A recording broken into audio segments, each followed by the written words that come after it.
I stared at my phone in disbelief, the banking app displaying a balance of $212.47, where just yesterday $675,000 had been. My hands trembled as I read Nathan's message again.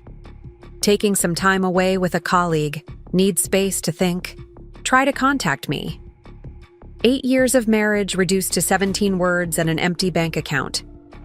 The afternoon light streamed through our Beacon Hill brownstone's tall windows, illuminating the antique desk where I sat. The desk Nathan had always called your little hobby station, with that condescending smile of his. The one he thought was charming. The banking app continued to mock me with its pitiful balance as my mind reeled, trying to process what had happened. Before we jump back in, tell us where you're tuning in from, and if this story touches you, make sure you're subscribed, because tomorrow, I've saved something extra special for you. A notification from my second phone buzzed inside my purse. The phone Nathan didn't know about. Ms. Blackwood, your presence is requested at the quarterly Blackwood Foundation meeting tomorrow. Required documentation has been prepared as per your instructions. Time-sensitive materials await your review. William Porter.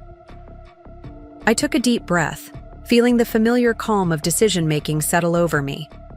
In 8 years of marriage, Nathan Bennett had never once asked about my maiden name, never questioned why I insisted on keeping Blackwood for professional reasons, never wondered why I received occasional calls from book club on Thursday afternoons. He was about to find out. What Nathan didn't know, what he never bothered to discover, was that the Blackwood name on the small philanthropic foundation he occasionally heard mentioned at Boston Society events wasn't just coincidentally the same as mine. The Blackwood Foundation, with its $2.3 billion endowment and controlling interest in 7 major East Coast publishing houses, was my family legacy. A legacy I had quietly managed for the past decade while maintaining the appearance of a supportive, unassuming wife. I remember the day we met, 8 years ago. I was inspecting a potential property for the Foundation's literacy program in South Boston.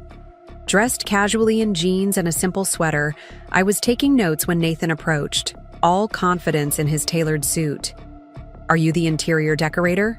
he'd asked, his smile suggesting he was doing me a favor by noticing me. I should have corrected him immediately. Instead, I simply replied, "I'm evaluating the space." "For what exactly?" His tone was polite but dismissive, the way people speak to those they assume have no real authority. "For a children's literacy program." His eyes had softened then, his expression warming with what I later recognized as condescension masked as admiration.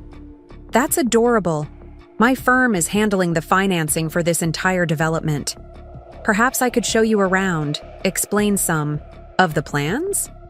They might affect your decorating choices." I had almost walked away, but something in his assumption, the ease with which he placed me in a box of his creation, piqued my curiosity. How deeply ingrained was this man's habit of underestimating women? Was it specific to me or a broader pattern? The researcher in me, the part that had earned a doctorate in organizational psychology before taking over the foundation, wanted to understand. "That would be lovely," I'd replied, playing along. What followed was 6 months of dating during which Nathan explained my own city to me, lectured me on financial concepts I'd been applying since college, and expressed repeated surprise at my surprisingly intelligent observations about business matters. When he proposed, he suggested I consider scaling back my little foundation work to focus on our future family. I said yes, partly out of a genuine attraction to his ambition and energy, but also because my grandmother Eleanor's words echoed in my mind. "Sometimes, Emily, the most powerful position is the one no one sees you occupying." The prenuptial agreement had been my only insistence. Nathan had been surprised. He had far more visible assets than I appeared to have, but his lawyer assured him it was standard protection for someone of his financial stature. He never questioned why I brought in William Porter, my family's attorney for 3 generations, to handle my side of the negotiations. Never wondered why a foundation assistant would have such distinguished legal representation.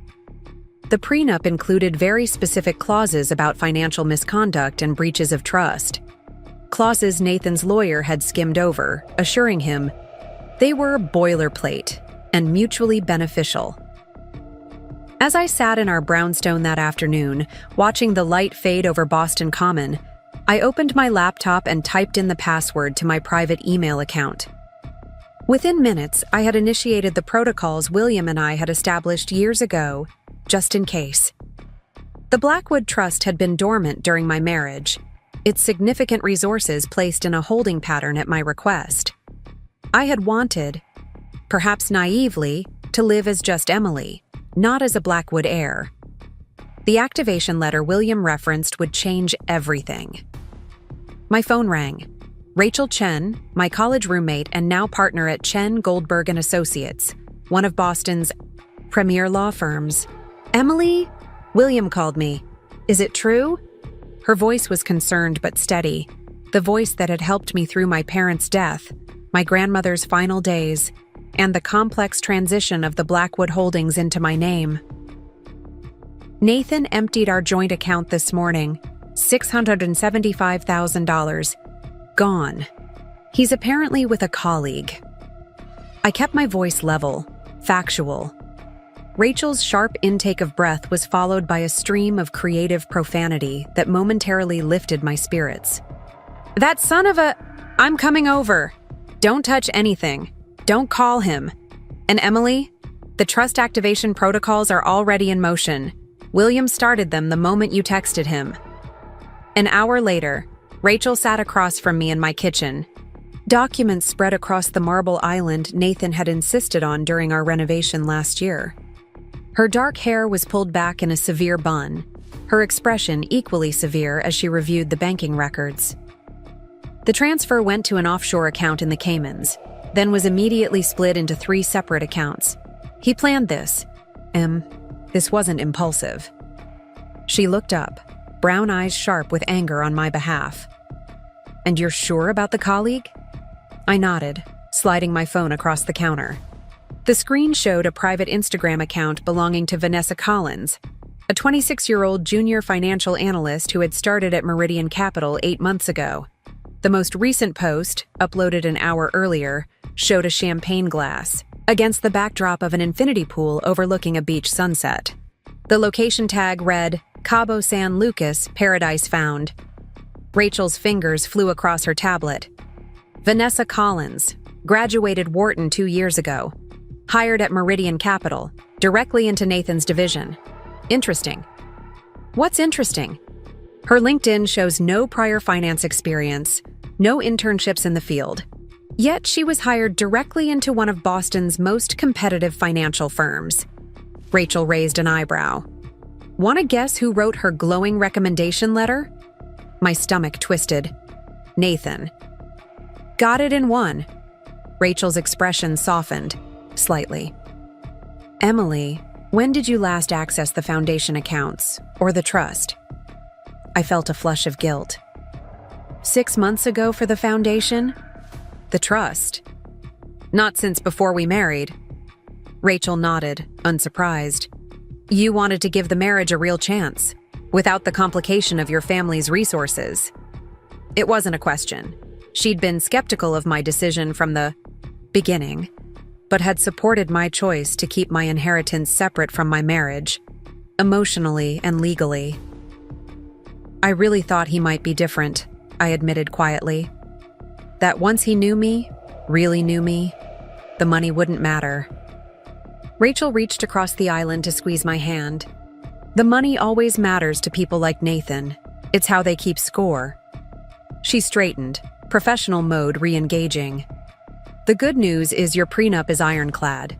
The bad news is recovering the stolen funds might be complicated because of how quickly he moved them offshore. I don't care about the money, I said, surprising myself with how much I meant it. $675,000 is...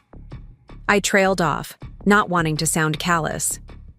A rounding error compared to the trust, Rachel finished. For me. I know, but it's the principle, Emily. He stole from you. That has consequences. My second phone buzzed again. William Porter's name appeared on the screen. Emily, the activation letter is ready for your signature. I've taken the liberty of preparing the additional documentation we discussed years ago. How soon can you come to the office? I'll be there in 30 minutes, I replied, already reaching for my coat. To Rachel, I added, I need to see William. Do you mind staying here? I'd rather not be alone in the house tonight. Rachel nodded, already turning back to her tablet. I'll be here. And Emily, remember what your grandmother used to say? I paused at the door. A Blackwood never gets mad. They get strategic, Rachel finished with a grim smile. The offices of Porter, Whitman & Associates occupied the top floor of a historic building in Boston's financial district. Unlike the gleaming modern towers favored by firms like Meridian Capital, Williams' offices embrace their history, dark wood paneling, leather chairs worn to buttery softness, and walls lined with books that were actually read, not just displayed. For impression. Preparing and narrating this story took us a lot of time, so if you are enjoying it, subscribe to our channel. It means a lot to us.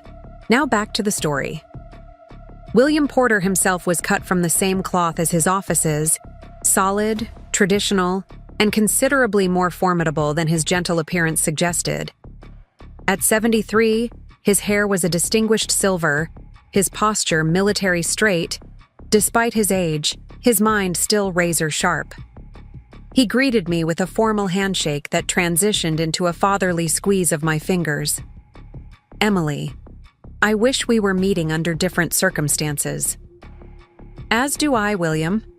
I followed him into his private office, where a leather portfolio lay centered on his immaculate desk. The activation letter, he explained, seating himself behind the desk. Once signed, it removes the voluntary restrictions you placed on the Blackwood Trust 8 years ago. Control reverts fully to you, effective immediately. The quarterly foundation meeting tomorrow will be your first official appearance as chairwoman since your hiatus. I felt a weight settle on my shoulders. Not unpleasant, but significant. The responsibility of the Blackwood legacy had been mine since my parents' death when I was 24, but I had deliberately stepped back from active management when I married Nathan, maintaining only minimal oversight while a board of trustees handled day-to-day operations. The foundation has missed your direct guidance, William said quietly. Though Marcus Daniels has been an exemplary interim director, Marcus had been my father's closest friend and my mentor when I first took over the foundation. His agreement to step in during my married sabbatical, as he jokingly called it, had been a relief. Will he be at tomorrow's meeting? I asked, already thinking ahead to the transitions that would need to be managed. Of course. He's been briefed on the situation. Professional details only, William added hastily. Your personal circumstances remain private. Nathan's firm handles investments for several foundation clients, I said, thinking aloud. That connection will need to be severed immediately. William's slight smile held a hint of pride. Already in progress. As per the contingency planning we did before your marriage, all financial relationships with Meridian Capital are being transferred to alternate managers. By the time Mr. Bennett returns from his trip, his firm will have lost approximately $30 million in management accounts. I raised an eyebrow. Only 30? We thought it prudent to be conservative in the initial response, William replied, his tone suggesting this was merely the opening move in a longer game. There are many pieces to position before we play our full hand. I nodded, appreciating, as always, his strategic thinking. And my appearances in the society pages as Mrs. Nathan Bennett?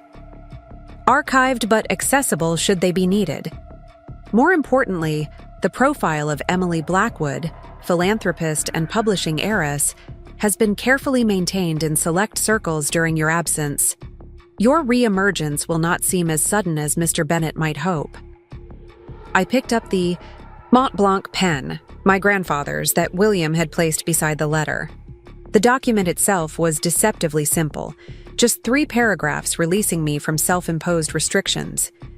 But its implications would ripple through Boston's financial and social circles within days. What do you expect Nathan will do when he discovers the truth? I asked, pen poised above the signature line. William considered this, fingers steepled beneath his chin. Based on my observations of Mr. Bennet over the years, I would anticipate he'll initially attempt to leverage the revelation to his advantage. When that fails, he'll likely become vindictive. His type usually does. And Meridian Capital? They will distance themselves from him immediately once they understand the full scope of his actions, both the fund misappropriation and the loss of the Blackwood-connected accounts. Walter Simmons serves on their board and also sits on the Blackwood Foundation board. That connection alone will ensure swift damage control on their part. I signed the letter with a steady hand, then passed it back to William. He added his own signature as witness, then pressed his family seal into the hot wax he'd prepared. Some traditions the Porter firm maintained went beyond legal necessity into the realm of ceremony. I had always appreciated that attention to significant moments. "It's done," he said simply, placing the letter in a folder. "By morning, the necessary parties will be notified.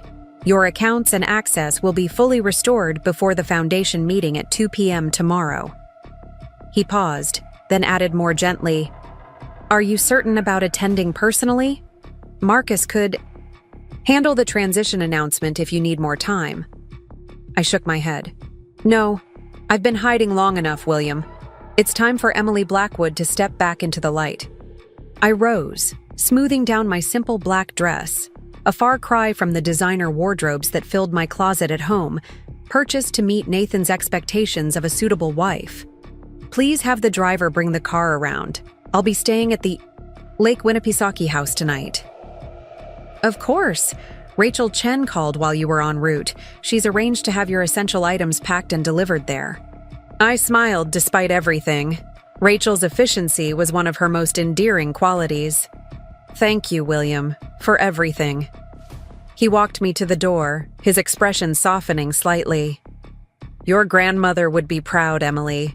Eleanor always said you had the true Blackwood spine, steel wrapped in silk." The mention of my grandmother brought a fresh wave of emotion. Eleanor Blackwood had been a formidable woman, running the family publishing empire for nearly 40 years after my grandfather's early death. She had been the one to transform a traditional publishing house into a modern media company, and later, establish the foundation that now bore our name. Her guidance had shaped my understanding of power, influence, and responsibility. She also said that revenge is a poor investment unless it pays dividends for more than just your pride, I reminded him. William's smile widened slightly. "Indeed she did, which is why I took the liberty of adding these to your briefing materials." He handed me a slim folder. "Information about Meridian Capital's somewhat questionable investment practices in emerging markets. Nothing explicitly illegal, but certainly ethically dubious. The kind of practices a principled foundation might want to highlight in its next financial responsibility white paper." I accepted the folder, a plan already forming. "The annual financial ethics conference is next month, isn't it?" "Indeed. And this year's theme is transparency in global investments. Your grandmother would call that serendipitous timing."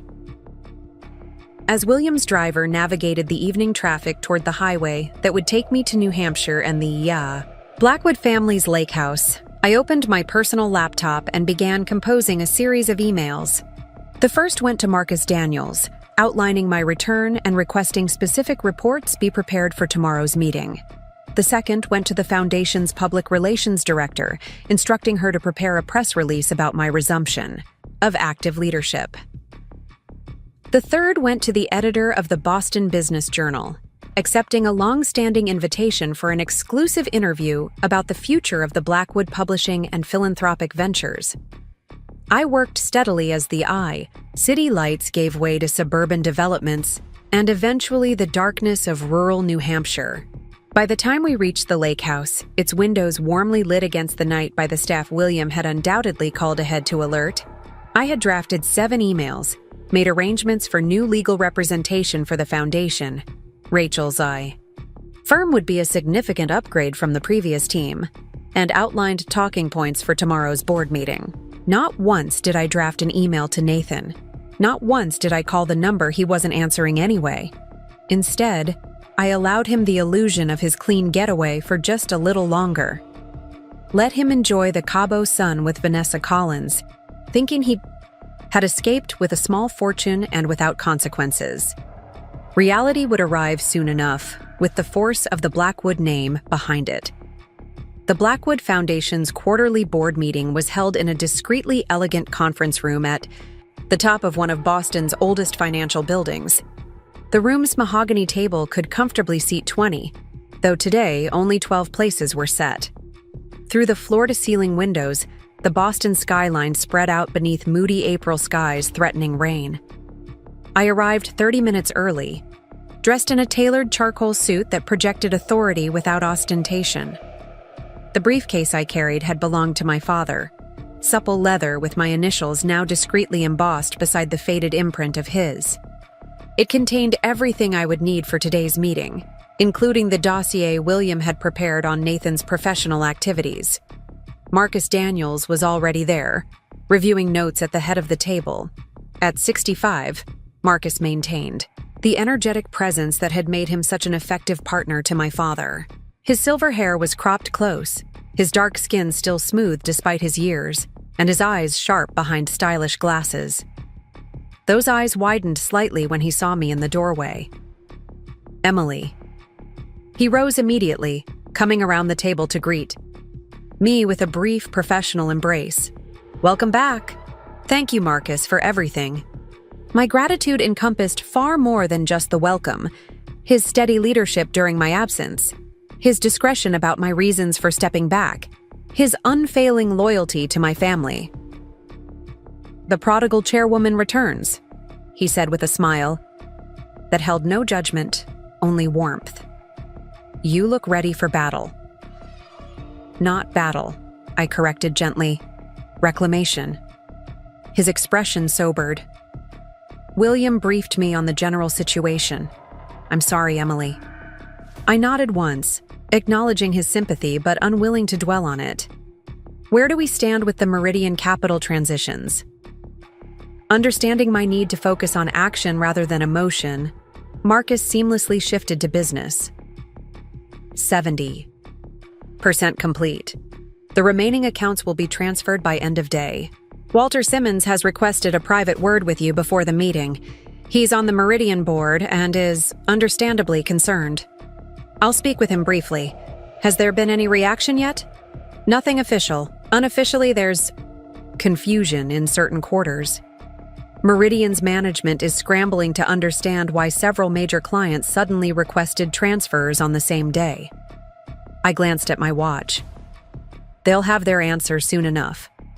The Business Journal interview goes live at noon. Marcus raised an eyebrow. You're moving quickly. I've been still for 8 years, I replied. It's time to make up for lost time. Board members began arriving shortly after, each reacting with varying degrees of surprise and pleasure at my presence. Walter Simmons, a distinguished man, in his 60s who had served on multiple corporate boards including Meridian Capitals, approached me with careful neutrality. Ms. Blackwood, he greeted me, reverting immediately to my maiden name. Might I have a word? I led him to a small side office, closing the door to give us privacy. I received a very unusual call this morning, he began without preamble. From Meridian's CEO, asking if I knew why the Blackwood Foundation and related entities were suddenly withdrawing all managed funds.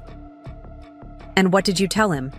I asked, my tone pleasant, but offering nothing.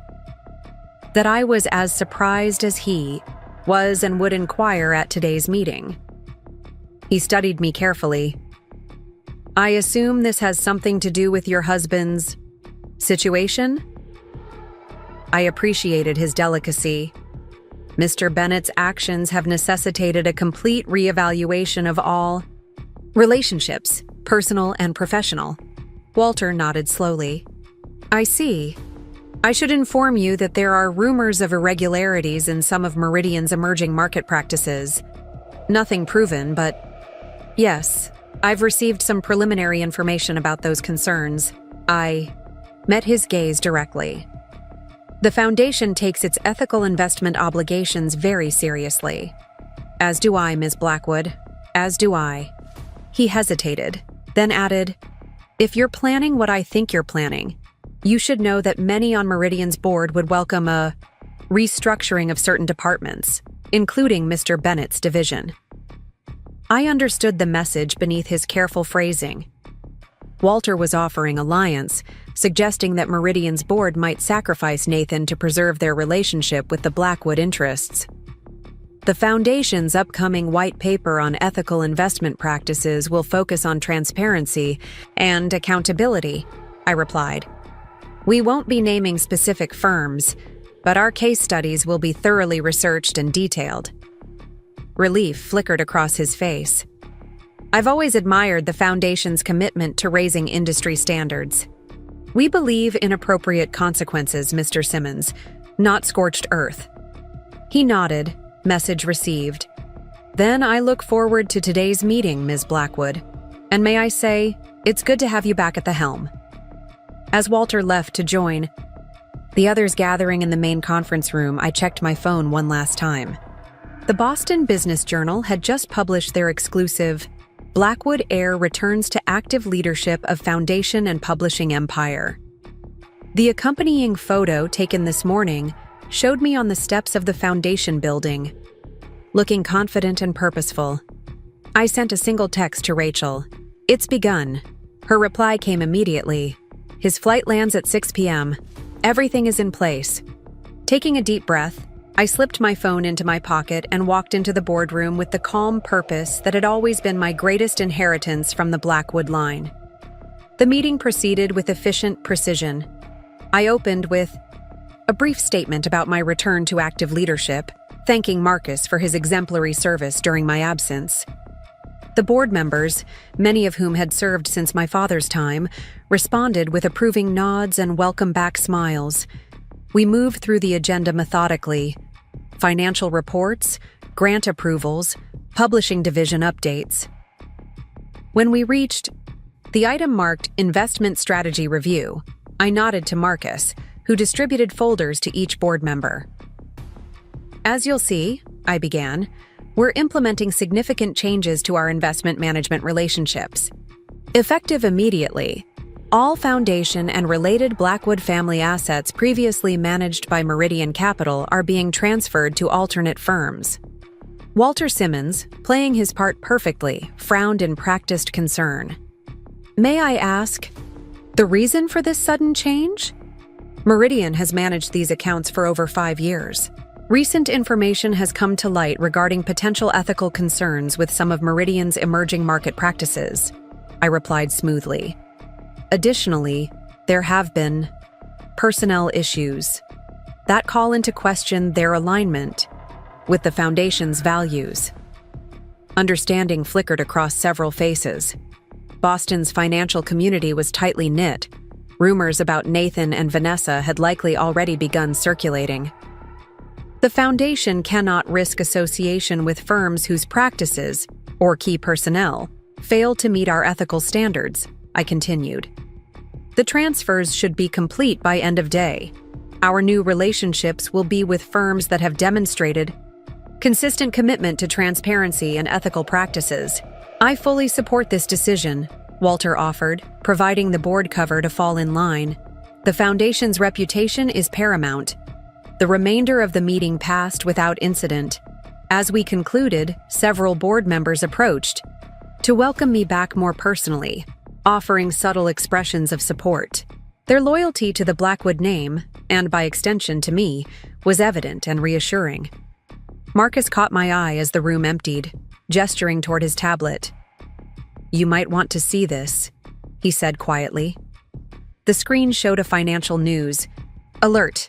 Meridian Capital stocks dip 4% on news of major client departures. "Just the beginning," I murmured. Marcus's expression was both admiring and concerned. "You've declared war without firing a single direct shot. Impressive, but... Your husband won't take this lying down once he realizes what's happening." I smiled faintly. "I'm counting on it." As the boardroom cleared, I remained seated, allowing myself one moment of quiet reflection before the next phase began. The Blackwood Foundation had been my parents' pride. Their legacy expanded from the publishing empire my great-grandfather had built. They had raised me to understand that with great resources came great responsibility, not just to manage those resources wisely, but to use them to improve the world around us.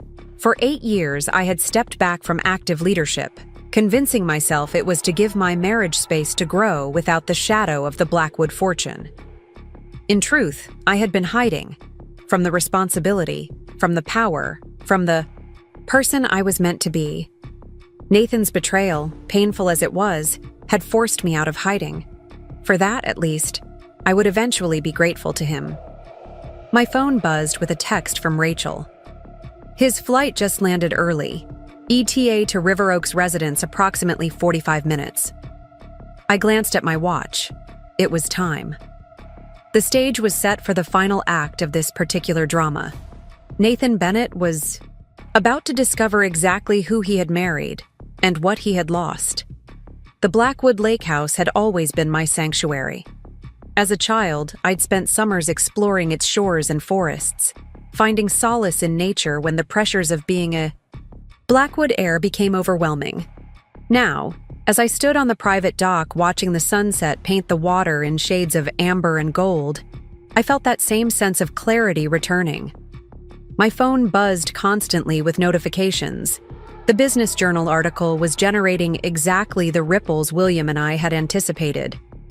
Already, 3 other financial publications had picked up the story, and social media was buzzing with speculation about my sudden return to public life after years of quiet marriage to finance executive Nathan Bennett. I ignored most of the messages, responding only to Rachel's updates about Nathan's return.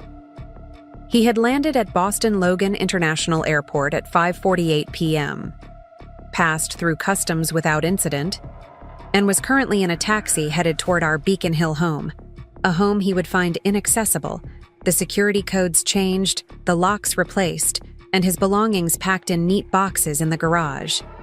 The confrontation I had carefully orchestrated would begin the moment he discovered he couldn't enter what he still thought of as his house.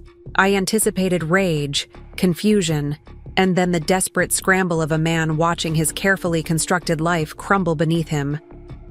I wasn't there to witness it. I had no desire to see Nathan's face when he realized what was happening. This wasn't about emotional satisfaction for me. It was about justice, consequences, and reclaiming my own power. William's call came at precisely 7:15 p.m. "He's contacted my office," William reported, his tone professional but with a hint of satisfaction. Quite agitated, demanding to know why he can't access the house and threatening legal action for the illegal lockout of his property. "And your response?" As instructed, I informed him that the property in question is owned by the Blackwood Family Trust, not jointly by the marital partnership, and that his access has been terminated due to documented financial misconduct, as per Section 23B of the prenuptial agreement. I also advised him that a formal notice of divorce proceedings has been filed with the Suffolk County Court. I nodded, though William couldn't see me. His reaction? Initially, disbelief, then significant anger. He seemed particularly fixated on the Blackwood Trust aspect, repeating several times that there is no trust and that you are just a foundation assistant. I took the liberty of directing him to today's Business Journal article. I could almost see Nathan's face as he pulled up the article on his phone. the slow dawning of comprehension as he read about Emily Blackwood, heir to the publishing fortune and chairwoman of the foundation, returning to active leadership after a sabbatical. The shock when he saw my picture and recognized his wife in the confident woman described as controlling assets worth billions. Has he made the connection yet between his actions and the consequences? William's pause told me everything. He seemed more focused on the revelation of your status than on understanding his own culpability. He demanded to know why you lied to him about who you were. I felt a familiar twinge of disappointment. Even now, faced with the consequences of his own betrayal, Nathan was casting himself as the victim. His access to Meridian Capital terminated as of 6:30 p.m. His company email triggered an automatic response directing all business inquiries to Walter Stevens, and his building access was deactivated. The official reason given was pending investigation into ethical violations. And the joint accounts? The offshore transfers have been flagged and frozen by our banking contacts. The process of recovering the funds has begun, though it may take several weeks to complete. In the meantime, his personal credit cards have been canceled, and his accounts restricted to ATM withdrawals of no more than $300 daily. I took a deep breath, feeling neither triumph nor sorrow, just a calm certainty that this was necessary. Has he attempted to contact me directly? 17 missed calls in the past 40 minutes, and 32 text messages. William's tone held a hint of grim amusement. Would you like me to summarize the content? No need. I can imagine their progression from confusion to anger to desperate bargaining. I watched a loon dive beneath the lake's now darkening surface. Has he mentioned Vanessa Collins? Not to me. However, our sources indicate she returned to the hotel room in Cabo to find her access card deactivated and her belongings moved to a standard room rather than the suite. The hotel manager informed her that the premium reservation had been canceled due to payment issues. I hadn't directly orchestrated that particular humiliation, but I wasn't surprised that the financial dominoes were already falling. Nathan's corporate cards would have been the first thing Meridian canceled once they understood the situation. Where is he now? According to the security detail, he's currently at the Liberty Hotel bar, alone. The Liberty, a luxury hotel, converted from a former prison, seemed appropriately symbolic. Nathan would be drowning his confusion in overpriced bourbon, desperately trying to make sense of how his world had collapsed so completely in less than 24 hours. Keep me updated, if anything changes. Otherwise, I'll proceed as planned tomorrow. After ending the call with William, I walked back to the main house. The Blackwood Lake property sprawled across 12 acres of prime New Hampshire waterfront. The main house, a modern interpretation of traditional New England architecture. All clean lines and massive windows framing spectacular views, but with warmth that prevented it from feeling cold or sterile. Rachel had arrived while I was on the dock, and I found her in the kitchen unpacking what appeared to be enough Thai food to feed a small army. Stress eating for both of us, she explained unapologetically, arranging containers across the massive island. Besides, launching a counteroffensive against your scumbag husband works up an appetite. I smiled despite myself, grateful for her presence. Any updates from your end? Rachel nodded, pulling out her tablet. Meridian Capital is in full damage control mode. They've issued a statement temporarily relieving Nathan Bennett of his duties pending an internal review. Translation: they're looking for a way to fire him without admitting they had no idea one of their senior managers was engaged in ethics violations. And the mistress? Vanessa Collins is having a very bad day in paradise, Rachel replied, with undisguised satisfaction. Not only was she downgraded from luxury suite to standard room, but she's now stranded in Cabo with limited funds. Her corporate cards were also canceled, and it seems Nathan had convinced her to put her personal savings into one of those offshore accounts, which is now frozen. I frowned slightly. She's young and foolish, but I have no desire to destroy her completely. Already handled, Rachel said, serving herself a generous portion of pad thai. I had William arrange for a one-way economy ticket back to Boston, charged to the foundation as a personnel welfare expense. It gets her home, but without the first-class treatment she's apparently become accustomed to. I accepted the plate. Rachel handed me, realizing I hadn't eaten properly all day. Nathan will try to contact me again. Of course he will. Men like him always think they can talk their way out of anything. Rachel's expression darkened. He stole your money, Emily. He planned to abandon you while living it up with his mistress on your dime. Don't let him manipulate you now. I won't, I promised, both to Rachel and myself. But I will confront him, on my terms. Rachel studied me carefully. You still have feelings for him. It wasn't a question, and I didn't treat it as one. Instead, I considered what I actually felt for the man I had married 8 years ago. There was anger, certainly. Disappointment. A profound sense of betrayal. But beneath all that was something else, a complex grief for the relationship I had believed in, perhaps foolishly, despite the evidence of Nathan's character that had been there from the beginning. I invested 8 years in our marriage, I said finally. That doesn't disappear overnight, even with what he's done. But whatever feelings remain don't change what needs to happen now. Rachel nodded, accepting this. What's your next move? I took a bite of food, savoring the spicy comfort before answering. Tomorrow morning I meet with the publishing division executives. By afternoon, I want a complete audit of all Blackwood holdings and investments. And in the evening. I paused, steeling my resolve. In the evening, I'm having dinner at the Capitol Grill, Nathan's favorite restaurant, a table he can't afford anymore. You want him to see you. I want him to understand exactly what he threw away. After dinner, Rachel retreated to one of the guest suites, leaving me alone in the great room with its soaring ceilings and wall of windows overlooking the moonlit lake. I curled into the window seat, a glass of wine in hand, and finally allowed myself to look at Nathan's desperate text messages. They told the story of his unraveling, each message more frantic than the last. 4 p.m.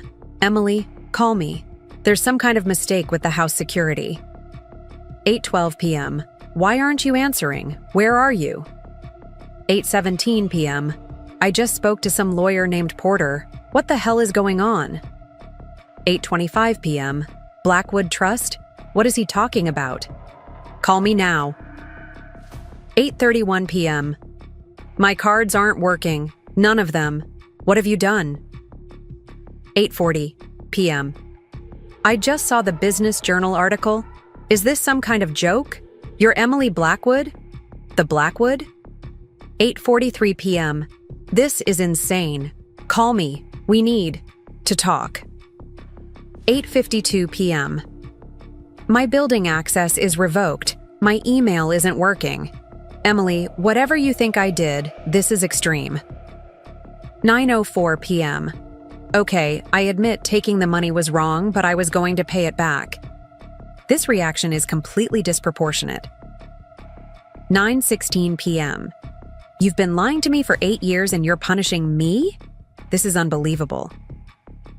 9:23 p.m. Your family's lawyers just got my accounts frozen. You can't do that. I'll fight this. 9:37 p.m. Emily, please, I made a mistake. We can work this out. Just talk to me. 9:52 p.m. Is this because of Vanessa? It didn't mean anything. Just a fling. I was coming back. 10:14 p.m. Do you know what this is doing to my reputation?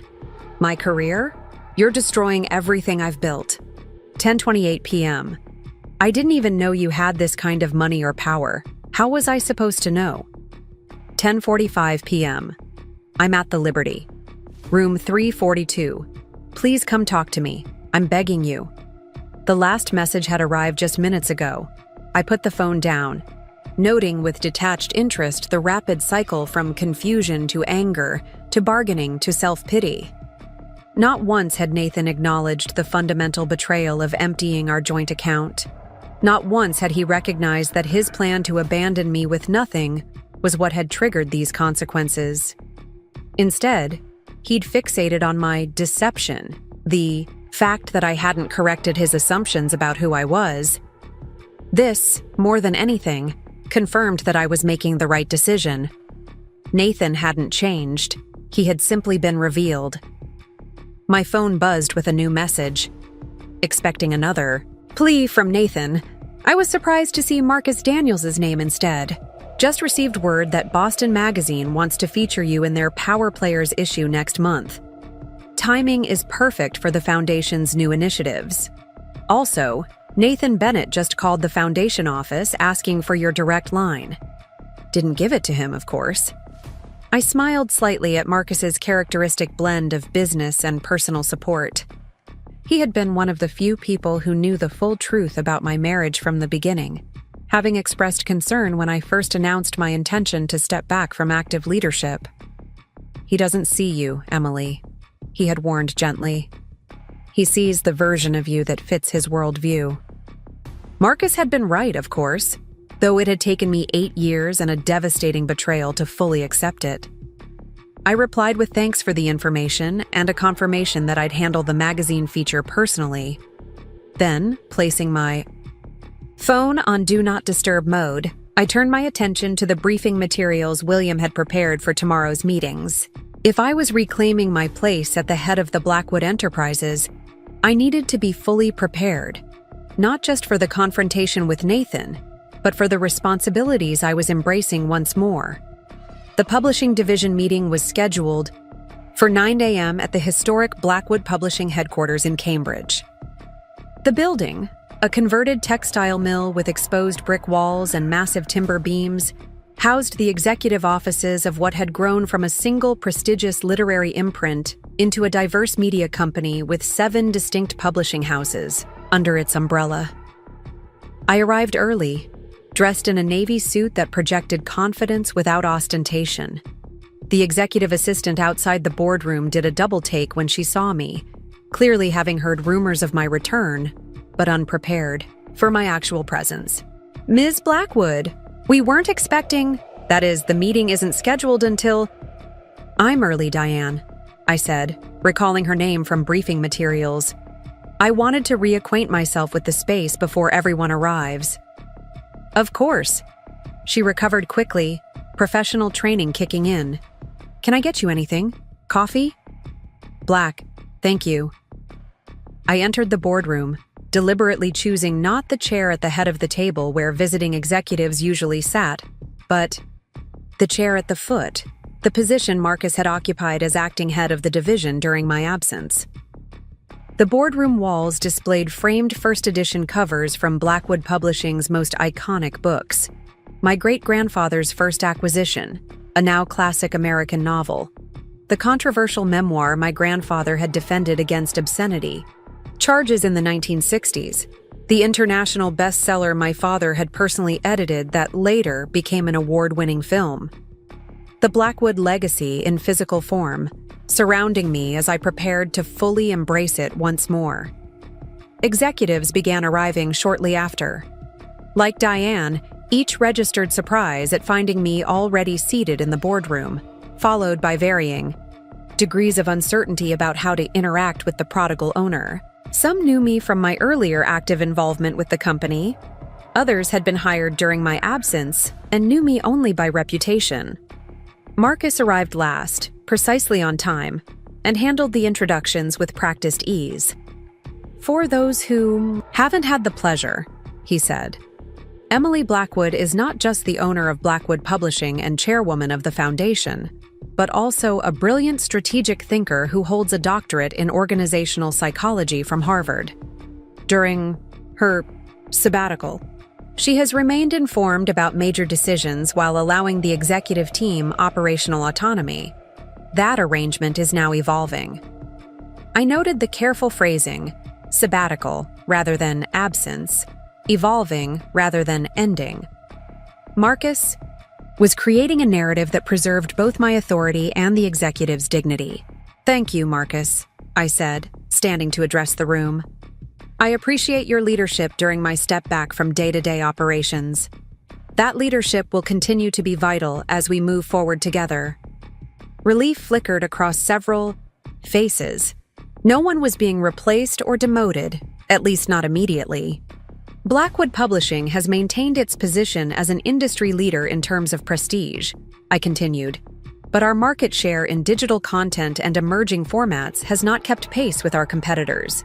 Today, I want to discuss a strategic realignment that addresses those gaps while preserving our core identity. For the next 2 hours, I led a discussion about the publishing division's future. I had done my homework, reviewing financial reports, market analyses, and competitive assessments. I knew which imprints were underperforming, which executives were innovative versus those clinging to outdated models, and which emerging opportunities had been overlooked. The discussion was robust, occasionally heated, but productive. By the end of the meeting, we had outlined an ambitious growth strategy, identified key acquisition targets, and established working groups to develop implementation plans. I had also quietly assessed which executives would thrive in the new direction and which might need to be transitioned out. As the meeting concluded, I pulled Marcus aside. "Walk with me?" We exited through a private door that led to a small courtyard garden, a peaceful oasis in the midst of Cambridge's academic bustle. "You handled that masterfully," Marcus said once we were alone. They expected a figurehead making a brief appearance. "You gave them a leader with a vision." "I've been absent too long," I admitted. "There's so much potential being squandered." "Not squandered," Marcus corrected gently. "Perhaps not maximized. But the foundation you built has remained solid." I smiled at the metaphor.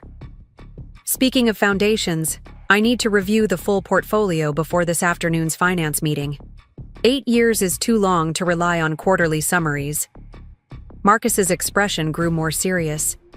"Emily, there's something else you should know. Nathan Bennett called me directly this morning." I stiffened. "What did he want?" "To explain his side of the story. He seems to think I might act as an intermediary between you two." Marcus shook his head slightly.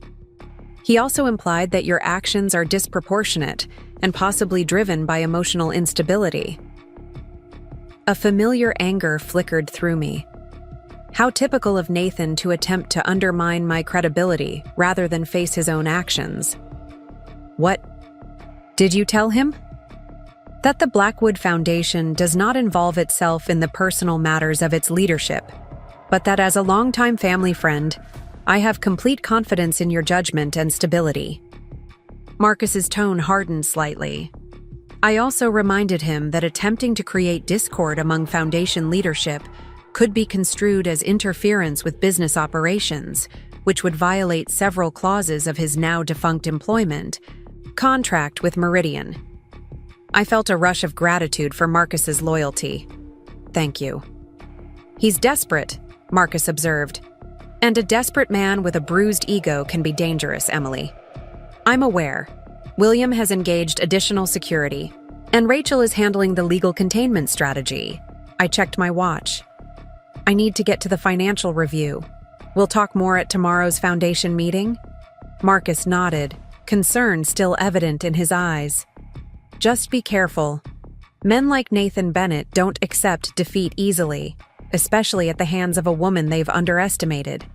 The financial review meeting at First Atlantic Trust was essentially a formality, a necessary reintroduction of myself to the team that had managed the Blackwood family's substantial investment portfolio during my sabbatical. The bankers and financial advisors were predictably deferential, walking me through performance reports and strategic positions with the careful respect reserved for clients whose assets exceeded the billion-dollar threshold. I asked pointed questions about specific investments, challenged assumptions about market trends, and made it clear that while I trusted their expertise, I would be taking a much more active role in financial decisions moving forward. By the end of the 3-hour session, I had approved 2 major reallocations, questioned a third, and requested detailed analysis of emerging market opportunities that had been mentioned only in passing. Ms. Blackwood has always had a remarkably intuitive grasp of market dynamics, the chief investment officer remarked to his team as the meeting concluded. The comment was meant as a compliment, but I noted the subtle sexism in attributing my financial acumen to intuition rather than education and expertise. Not intuition, Mr. Harrington, I corrected gently. Analysis. My doctoral research at Harvard focused on decision-making patterns in financial markets during periods of disruption. I find those patterns remain remarkably consistent across time and technology changes. His expression registered, surprise followed by recalibration, the classic response of men discovering that the wealthy female client they had mentally categorized was, in fact, their intellectual equal or superior. As I left First Atlantic's imposing granite building, Rachel called with an update. "Nathan's getting more desperate," she reported without preamble. "He's contacted 3 different law firms trying to find representation for a challenge to the prenup. So far, no takers. Boston's legal community knows better than to go up against the Blackwood family on contract law," I observed, sliding into the back seat of the waiting town car.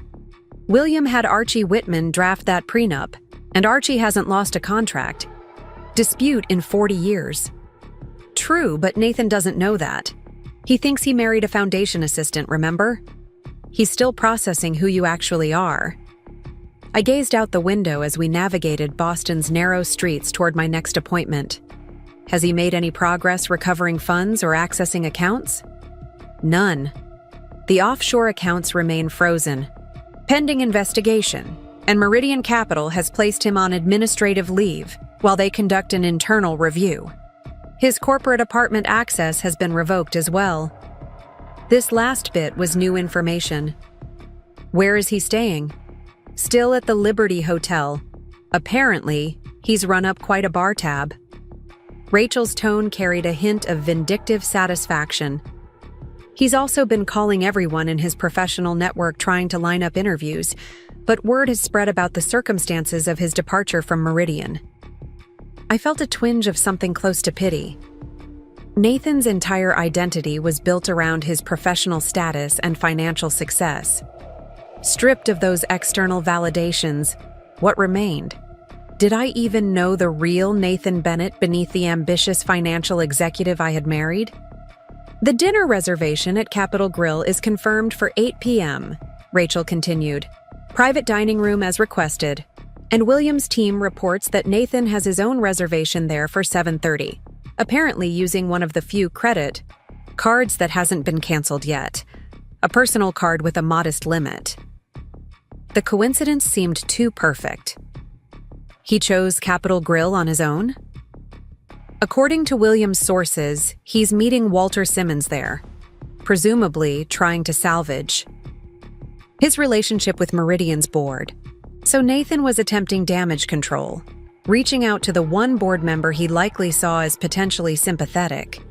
He didn't know that Walter had already aligned himself with the Blackwood interests, viewing Nathan as expendable collateral. Damage. "Perfect," I said, making a decision. "Have William contact Walter. The meeting should proceed as planned, but Walter should leave by 8:15. And change my reservation. Not the private dining room. I want a table in the main restaurant. Visible." Rachel was silent for a moment, processing the implications of this change. "You want Nathan to see you, to know you're there while his world crumbles. I want him to understand that while he's scrambling to salvage what he can from the wreckage of his choices, I'm moving forward, reclaiming what was always mine. It's risky. He could make a scene. He won't. Of this I was certain. Nathan prizes public perception too highly. He'll maintain composure in that setting, no matter how desperate he feels. And afterwards? Afterwards, I'll speak with him privately. On my terms, not his." As the car pulled up to my next appointment, a meeting with the editor of Boston magazine about the upcoming feature, I felt a familiar sense of calm settle over me. the kind of calm that had allowed me to build the foundation's international presence in my 20s, to navigate the complex merger of two publishing rivals in my early 30s, and now to reclaim my identity and power after years of deliberate submission. Nathan had emptied our account believing he was leaving me with nothing. Tonight, he would discover the full magnitude of what he had actually lost. The Capitol Grill occupied the ground floor of a historic building in Boston's financial district, its dark wood paneling and subdued lighting creating an atmosphere of moneyed exclusivity. Nathan and I had dined there often during our marriage, always at his insistence. He had enjoyed the restaurant's association with financial success, the way the staff recognized him as a regular, the performance of belonging among Boston's elite.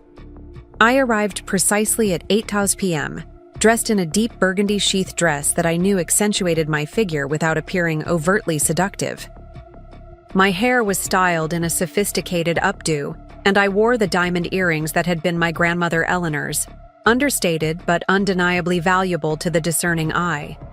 The maitre d' recognized me immediately, though I had rarely used my Blackwood name when dining there with Nathan. "Ms. Blackwood, welcome back. Your table is ready, as requested. Central dining room with a view of the main floor." I followed him through the restaurant, aware of heads turning as we passed. The Business Journal article had included my photograph, and Boston's financial and social elites were quick to connect the name with the face. Whispers followed in my wake. Speculation about my return to public life, curiosity about the sudden changes at Meridian Capital, perhaps even gossip about Nathan's conspicuous absence from my side. My table offered a perfect view of where Nathan sat with Walter Simmons, their conversation appearing tense even from a distance. Nathan's back was to me, but Walter's face was visible, his expression carefully neutral as he listened to whatever increasingly desperate pitch Nathan was making. I accepted the wine list from the server, ordered a glass of Cabernet that cost more than Nathan's remaining daily ATM withdrawal limit, and settled in to wait. Within minutes, Walter noticed my presence, his eyes widening slightly in recognition. To his credit, his expression revealed nothing to Nathan, who continued talking with the intensity of a man fighting for his professional life. At precisely 8:15, Walter checked his watch, made his apologies, and stood to leave. As he turned, his eyes met mine briefly across the restaurant. The slight nod he gave me confirmed that everything was proceeding according to plan. I watched, as Nathan remained at the table, shoulders slumped in momentary defeat before he straightened, reaching for his water glass with forced composure. It was only a matter of time before he turned and saw me. The moment came 3 minutes later. Nathan glanced around, perhaps looking for the server, and froze when his gaze landed on me. Even from across the restaurant, I could see the blood drain from his face, followed by a flush of color that rose from his collar to his hairline. Shock, recognition, humiliation, and anger chased across his features in rapid succession. For a long moment, we simply looked at each other. 8 years of marriage distilled into a single charged glance across a crowded restaurant. Then, with deliberate calm, I raised my wine glass in a mock toast before turning my attention to the menu the server had placed before me. From the corner of my eye, I watched Nathan struggle with his response. Stand and confront me? Leave in humiliated retreat? Pretend he hadn't seen me? His indecision was evident in the aborted movements, half rising, then sitting again, reaching for his phone, then putting it down untouched. Eventually, he did what men like Nathan always do when cornered. He attempted to regain control of the narrative. Summoning the server, he ordered what I knew would be the most expensive scotch on the menu, then sat back with a forced appearance of relaxed confidence, occasionally glancing my way with what he clearly hoped appeared to be casual interest, rather than desperate apprehension. I proceeded with my dinner, a leisurely affair of perfectly prepared filet mignon, seasonal vegetables, and a second glass of excellent Cabernet. Throughout the meal, I engaged in pleasant conversation with the server, accepted greetings from 2 foundation donors who stopped by my table, and generally conveyed the impression of a woman enjoying a sophisticated dinner alone, unbothered by her husband's presence or the public nature of our estrangement. Nathan, meanwhile, nursed his scotch with increasing tension. He checked his phone obsessively, adjusted his tie repeatedly, and glanced my way with growing frequency. The scotch was followed by another, his movements becoming slightly less coordinated, his public mask of composure beginning to slip. I timed my departure perfectly, finishing my coffee and requesting the check just as Nathan signaled for a third drink. As I rose to leave, I made direct eye contact with him, then deliberately walked to his table. "Nathan," I said, my voice pitched, to carry no further than his ears despite the public setting. "I believe we have matters to discuss. I'll be in the bar at the Liberty Hotel in 1 hour. If you wish to speak with me, that will be your opportunity." Before he could respond, I turned and walked away, feeling his eyes boring into my back as I exited the restaurant with unhurried confidence. The confrontation I had been orchestrating since discovering the emptied account was about to reach its conclusion, but it would happen on my terms, not his. As my driver navigated the evening traffic toward the Liberty, I texted Rachel a brief update. She responded immediately, concern evident even in her written words. "Are you sure about this? Meeting him alone?" "Not alone," I replied. "The Liberty Bar is public. William's security team will be present but discreet. And Nathan needs this conversation as much as I do. Closure, if nothing else." What I didn't say, what I barely admitted to myself, was that I needed to understand, not just why Nathan had betrayed me, but why I had allowed myself to remain in a relationship where I was fundamentally unseen and unvalued.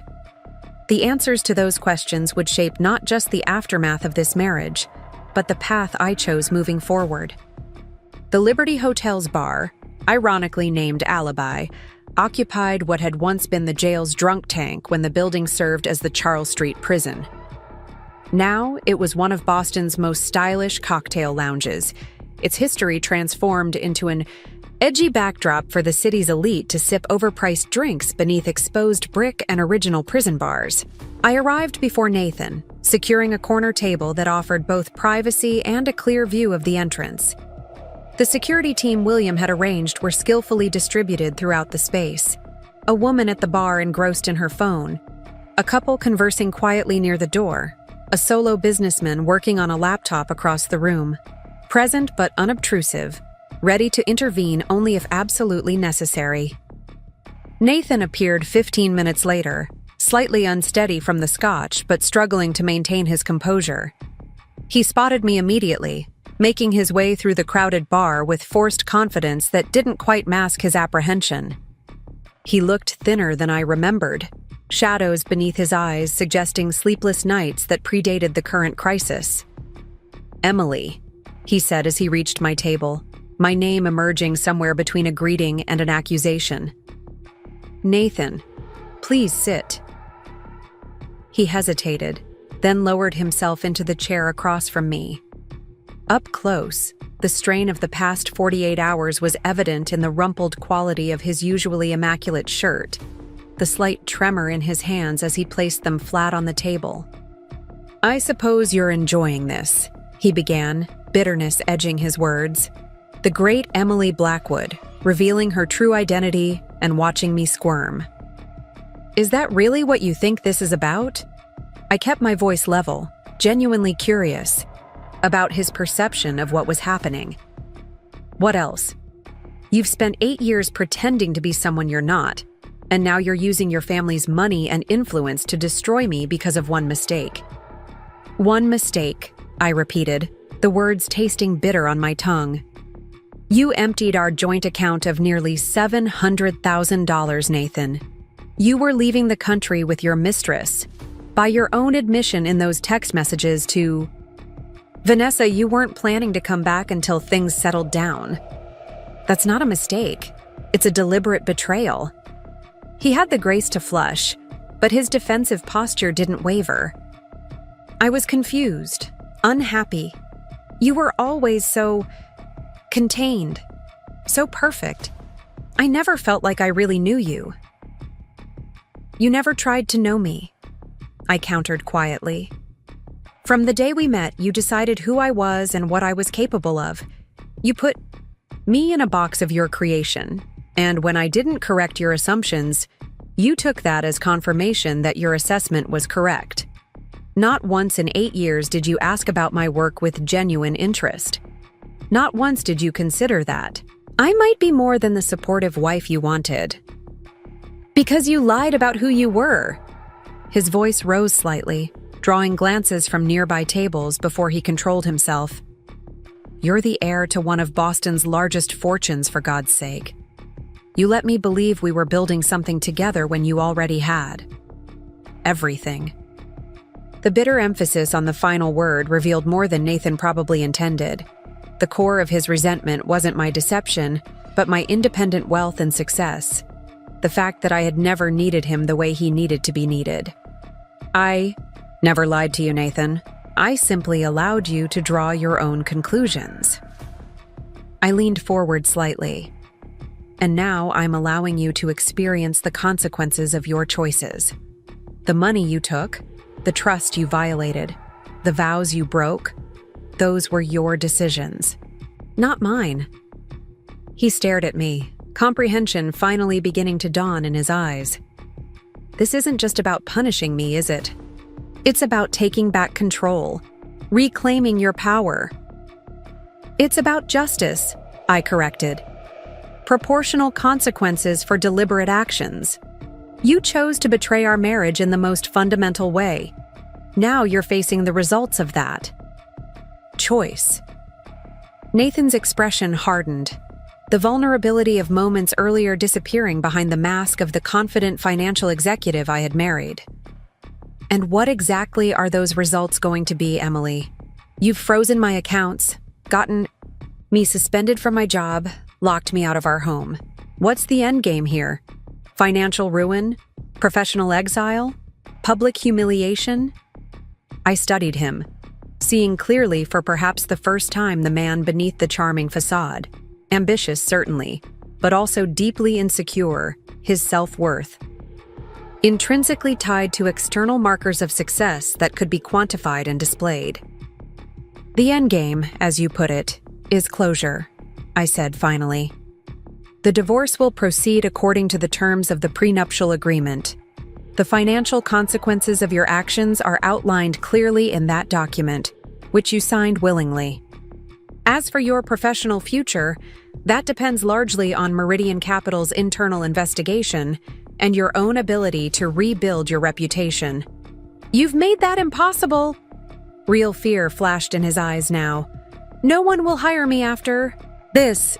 You've destroyed my career over an affair and some money that I would have paid back eventually. I've done nothing but reveal the truth, Nathan. If the truth destroys your career, perhaps you should examine the choices that made you vulnerable to such exposure. He stared at me, incredulity warring with dawning comprehension. You really believe that, don't you? That this is just? That your actions have natural consequences? I finished for him, watching recognition finally dawn in his eyes. Yes, Nathan. I do believe that. He slumped back in his chair, the facade of the confident financial executive finally crumbling completely. I never knew you, he murmured, more to himself than to me. 8 years, and I never really knew you at all. You never wanted to know me, I corrected gently. You wanted the version of me that you created, supportive, decorative, unchallenging. When I gave you that version, you took it as confirmation that your assessment was correct, not as a choice I was making. Nathan stared at his hands, now clasped tightly on the table. Why did you do it? Why pretend to be less than you are for all those years? It was the first genuine question he had asked, the first time he seemed interested in understanding, rather than defending himself or attacking me. I considered my answer carefully. At first it was curiosity, I admitted. I wanted to see if you would look beyond your initial assumptions, Later, it became a comfortable, in a way. Being Emily Bennett instead of Emily Blackwood meant being valued, or not, for myself, not my family name or resources. And now? What happens now? Now I reclaim who I truly am. The divorce proceeds, you rebuild. Your life without access to my resources, and we both move forward. He looked up sharply. That's it? After 8 years of marriage, you're just done? You were done the moment you transferred that money and boarded a plane with Vanessa Collins, I reminded him. I'm simply acknowledging the reality. You created. Nathan's expression hardened again, the vulnerability vanishing as quickly as it had appeared. You'll regret this, Emily. The prenup may protect your precious fortune, but there are other ways to fight back. The press would love to hear about the deceptive Blackwood heiress who hid her identity from her own husband. I had anticipated this threat. It was so characteristically Nathan to resort to intimidation when persuasion failed. Go ahead, I said calmly. Tell them whatever version of events makes you feel better. But consider this.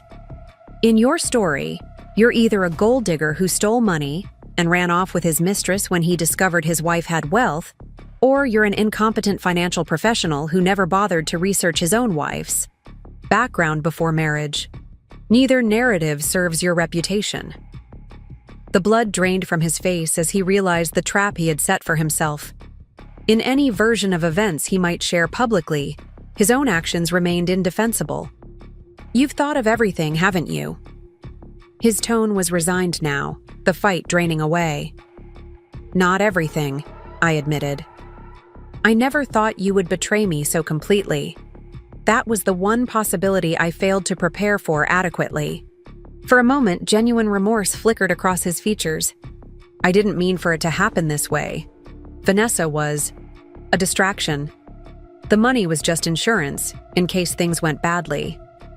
Things have gone badly, Nathan, just not in the way you anticipated. I gathered my purse, signaling that our conversation was drawing to a close. The divorce papers will be delivered to you tomorrow. They're straightforward given the prenuptial provisions. William Porter will handle any questions your lawyer might have. And if I don't sign? Then we proceed to court, where the evidence of your financial misconduct and infidelity becomes public record. I'm offering you a dignified exit, Nathan. I suggest you take it. He nodded slowly, defeat evident in every line of his body. What about my things? My clothes, already packed and in storage, I interrupted. William's office has the details. You'll have access once you've signed the papers. I stood, our conversation concluded. Nathan remained seated, staring into the middle distance as if seeing the ruins of his carefully constructed life spread before him. Goodbye, Nathan, I said simply. He looked up, meeting my eyes one final time. In his gaze, I saw a complex mixture of anger, regret, and dawning comprehension. Goodbye, Emily Blackwood, he replied, emphasizing my full name with a bitterness that suggested he was still processing who I truly was, and what he had lost. I walked away without looking back, nodding discreetly to William's security team as I passed. The conversation had gone almost exactly as I had anticipated, yet I felt no triumph, no vindication in Nathan's defeat. Only a weary relief that this chapter was closing, and a quiet certainty that I had reclaimed something essential that had been slipping away during my years of self-imposed diminishment. Outside, the April night was unexpectedly mild, the air carrying the first hints of spring. My driver opened the car door as I approached. Back to the lake house, Ms. Blackwood? No, I decided suddenly. Take me home. The Beacon Hill residence? No, Newport, the family estate. If I was truly reclaiming my identity, it was time to return to the place that had shaped me. The sprawling Blackwood estate in Newport where generations of my family had summered, where my grandmother Eleanor had taught me about power and responsibility, and where I had always felt most authentically myself. The decision to return to the Newport estate wasn't impulsive, though it felt that way in the moment. As the town car merged onto I-93 South for the 90-minute drive to Rhode Island, I realized I had been moving toward this homecoming since the moment I discovered Nathan's betrayal. The Blackwood estate, with its 12 acres of manicured grounds overlooking the Atlantic, had been in my family for 5 generations. Unlike many of the ostentatious Newport cottages built by Gilded Age industrialists, our home was relatively understated, a gracious colonial revival mansion with clean lines and generous proportions rather than excessive ornament. My great-great-grandfather, who had built his publishing fortune on quality rather than flash, had approached his home with the same philosophy. I hadn't visited in nearly 3 years. After my parents' death, the estate had become both a comfort and a burden, a repository of memories both painful and precious. During my marriage to Nathan, I had deliberately kept him away from Newport, claiming the estate was being renovated or was tied up in family trusts. In truth, I had been protecting this last private piece of my identity, unwilling to share it with a man who had never truly seen me. The caretakers had been alerted to my arrival, and as we passed through the imposing wrought iron gates that marked the entrance to the property, I saw lights already illuminating the main house. Mrs. Sullivan, who had managed the household staff since my childhood, stood waiting on the front steps as the car pulled into the circular drive. "Ms. Blackwood," she greeted me warmly as I emerged from the car. Despite the late hour, nearly midnight, she was impeccably dressed in a simple black dress, her silver hair pulled back in its customary neat bun. "Welcome home." "Thank you, Mrs. Sullivan. I apologize for the late notice." "No apology necessary. Your rooms are prepared, and there's a light supper waiting in the morning room if you're hungry." Her expression revealed nothing, but I knew William must have briefed her on the basic situation. Mrs. Sullivan had survived 5 generations of Blackwood family dramas with unflappable discretion. The house welcomed me with familiar scents, lemon polish on the mahogany paneling, fresh flowers in the entrance hall, the faint hint of wood smoke from the library fireplace.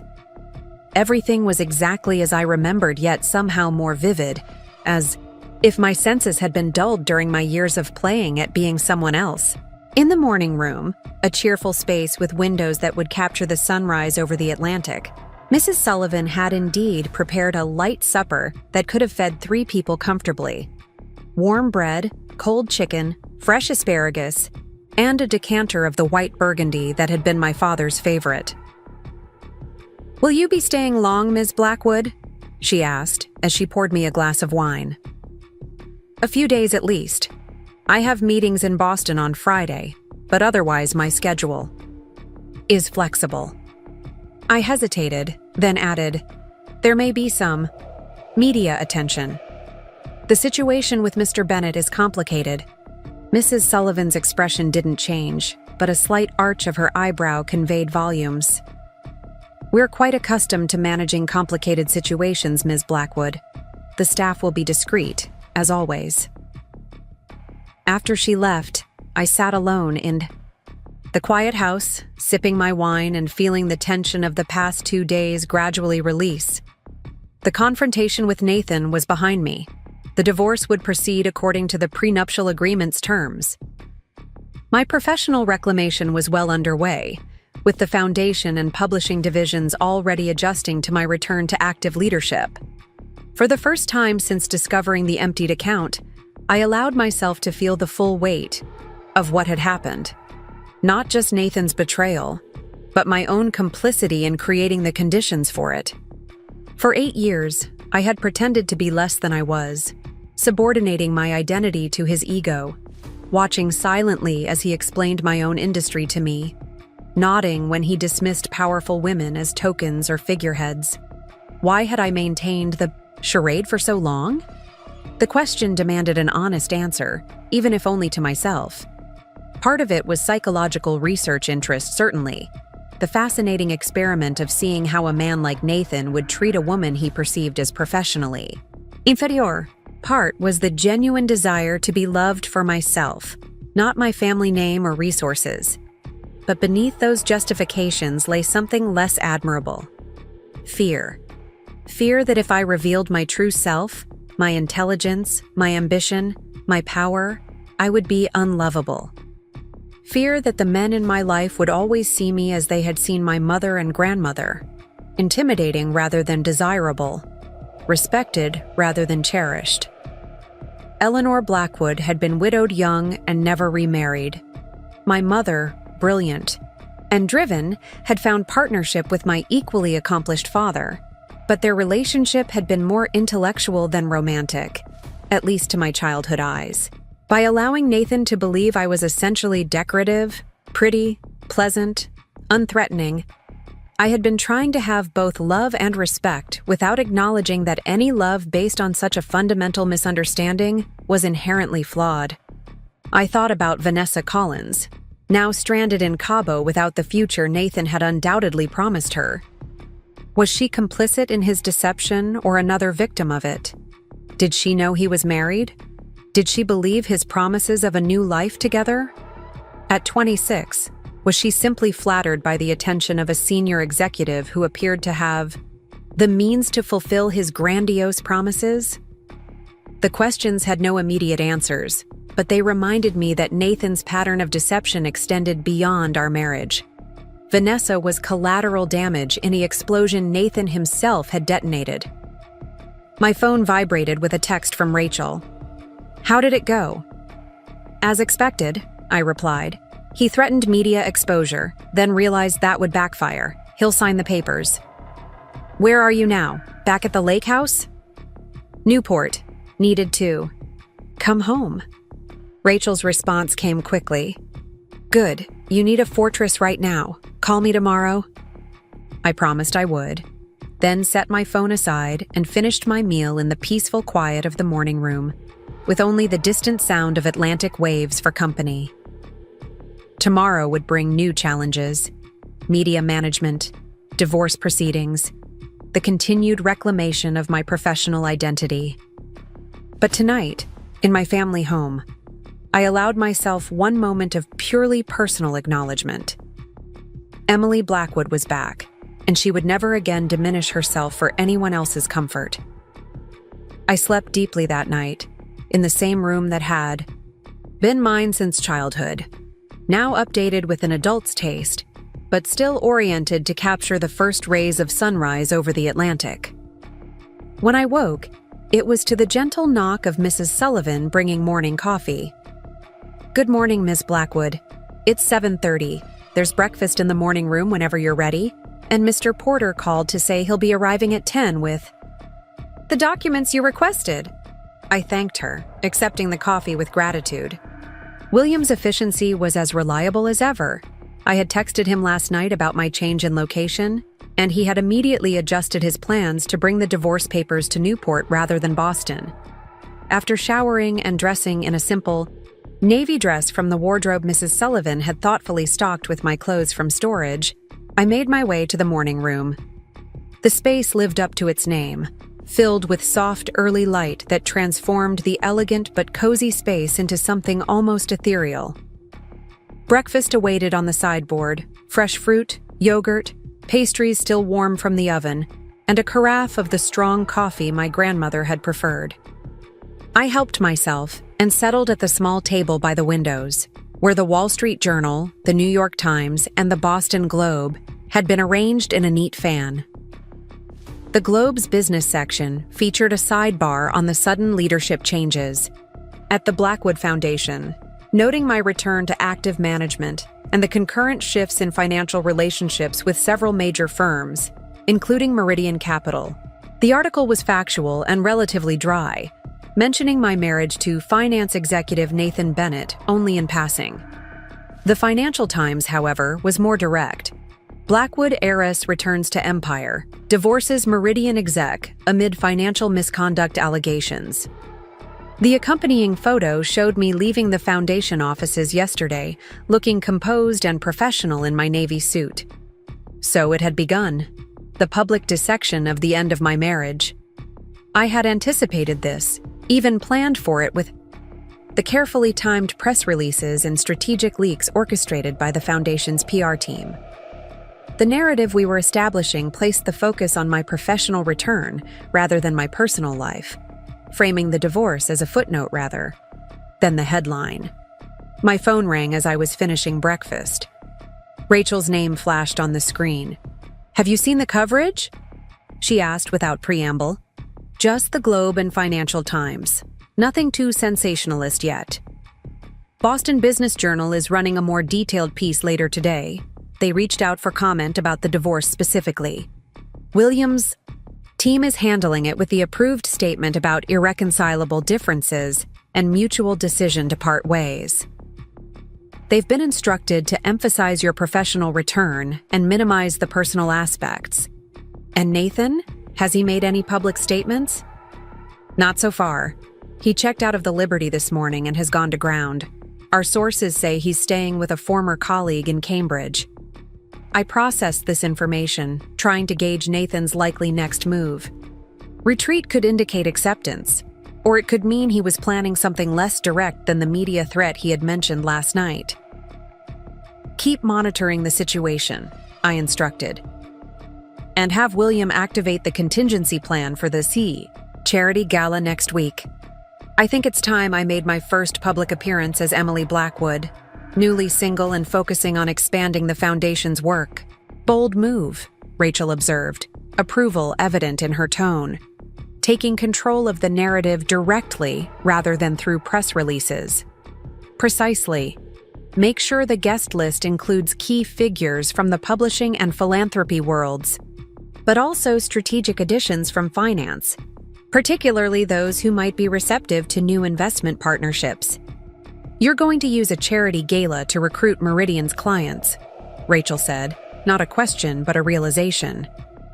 "I'm going to use a charity gala to remind Boston's financial elite where true influence lies," I corrected, "and to ensure Nathan understands that his actions have permanently closed certain doors." After ending the call with Rachel, I walked through the quiet house, reacquainting myself with rooms I hadn't visited in years. The library, with its floor-to-ceiling bookshelves containing first editions from Blackwood Publishing's earliest days. The formal dining room where my grandmother had hosted legendary dinners for authors, politicians, and cultural luminaries. The small study off the main hall where my father had taught me to read financial statements and my mother had explained the responsibility that came with the Blackwood name. In each room, I felt the weight of family legacy, not as a burden, but as a foundation supporting the choices I was now making. For generations, Blackwoods had used their resources and influence to shape cultural conversations through publishing, to address social needs through philanthropy, and to create financial opportunities through strategic investments. Now it was my turn to extend that legacy, not as Emily Bennett, the supportive wife, but as Emily Blackwood, the leader in her own right. By the time William Porter arrived at 10 o'clock precisely, I had settled in the garden room overlooking the rose gardens, ready to conclude the legal aspects of my marriage with the same efficiency I brought to business matters. William looked as impeccable as always, his silver hair catching the sunlight as he entered, leather portfolio tucked under one arm. He greeted me with formal warmth, then immediately turned to business. "The divorce papers are straightforward," he explained, spreading the documents on the table between us. "Given the prenuptial agreement's clear language regarding financial misconduct and the evidence we've gathered, Mr. Bennett has no viable legal challenge." I skimmed the documents, noting the clinical language that reduced 8 years of marriage to a series of legal provisions and property divisions. "He gets nothing?"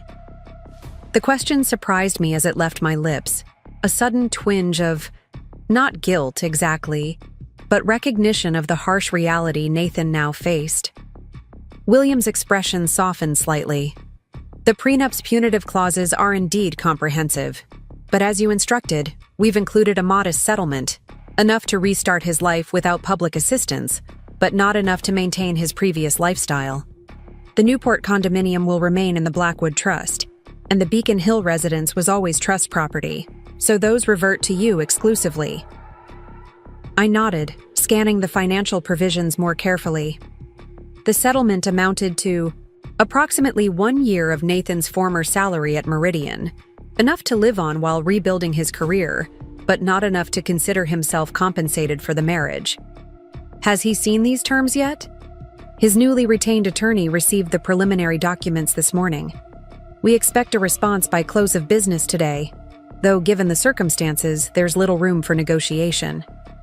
I signed where indicated, the pen scratching softly against the heavy paper. With each signature, I felt another thread connecting me to Nathan Bennett severing cleanly. "What's his likely next move in your assessment?" I asked as William gathered the signed papers. William considered this question with the careful precision that had made him such a valued advisor to 3 generations of Blackwoods. Professionally, he'll attempt to secure a position outside Boston. New York or Chicago, most likely. Somewhere his reputation hasn't been as thoroughly damaged. Personally, he hesitated. Men like Mr. Bennett rarely accept defeat gracefully, especially at the hands of a woman they've underestimated. I would anticipate some attempt to reframe the narrative in a way that preserves his ego. The vengeful heiress story. Precisely. Though as you pointed out to him, any such narrative inevitably highlights his own failures of judgment and character. After William departed with the signed documents, I spent the afternoon working remotely, connecting with Marcus about the publishing division's reorganization plans and reviewing the Foundation's upcoming grant cycle. The familiar rhythm of meaningful work felt like rediscovering a favorite piece of music. The notes exactly where I remembered them, the harmony immediately recognizable. Late in the afternoon, Rachel called with an update. Nathan's attorney has responded to the divorce terms, she reported. They're requesting a face-to-face meeting to discuss, quote, more equitable distribution of marital assets. I smiled, slightly at the predictable response. Declined. The terms are non-negotiable given the documented misconduct. Already conveyed. Also, the attorney hinted that Nathan has been approached by several media outlets for his side of the story. Implied threat that he might accept if the settlement isn't increased. Let him, I replied, surprising myself with how little the threat concerned me now. Any story he tells will reflect worse on him than on me. William has already prepared statements responding to various potential narratives, all of which emphasize the financial misconduct and infidelity rather than my family history. There's more, Rachel continued, her tone shifting to something more serious. Background checks on Vanessa Collins have revealed something interesting. She previously worked as an assistant to Victor Hargrove at Summit Financial. The name triggered immediate recognition. Victor Hargrove was Meridian Capital's chief competitor and had a long-standing rivalry with the firm. More specifically, he had a personal vendetta against Walter Simmons, who had left Summit to join Meridian's board 5 years ago, taking several major clients with him. You think she was planted at Meridian? The implications were significant, industrial, espionage rather than a simple office affair. It's a working theory. Her qualifications for the financial analyst position were questionable at best, and her relationship with Nathan began shortly after he was assigned to the Westfield acquisition, a deal Summit tried and failed to secure last year. My mind raced, connecting dots that had previously seemed unrelated. Nathan's sudden interest in the Westfield deal despite it being outside his usual portfolio. His increased late nights and business trips coinciding with the acquisition talks. The offshore accounts established just as the deal was nearing completion. He was selling information, I said, the realization crystallizing. Using the affair, with Vanessa as cover for passing acquisition details to Summit. It looks that way.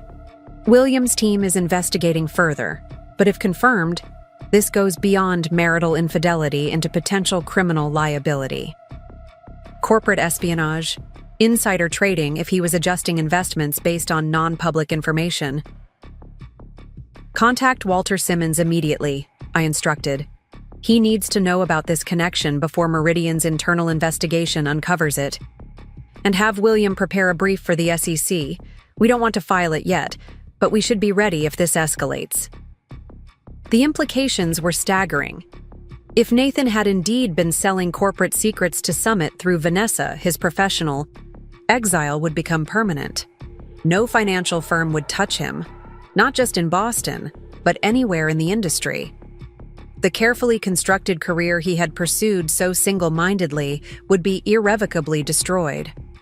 I felt a complex mixture of emotions: shock at the scale of Nathan's deception, vindication that my instincts about his character had proven correct, and a strange sense of sadness for the man who had risked everything: marriage, career, reputation, for what?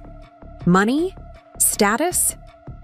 The validation of a younger woman who was, it seemed, manipulating him as thoroughly as he thought he was using her?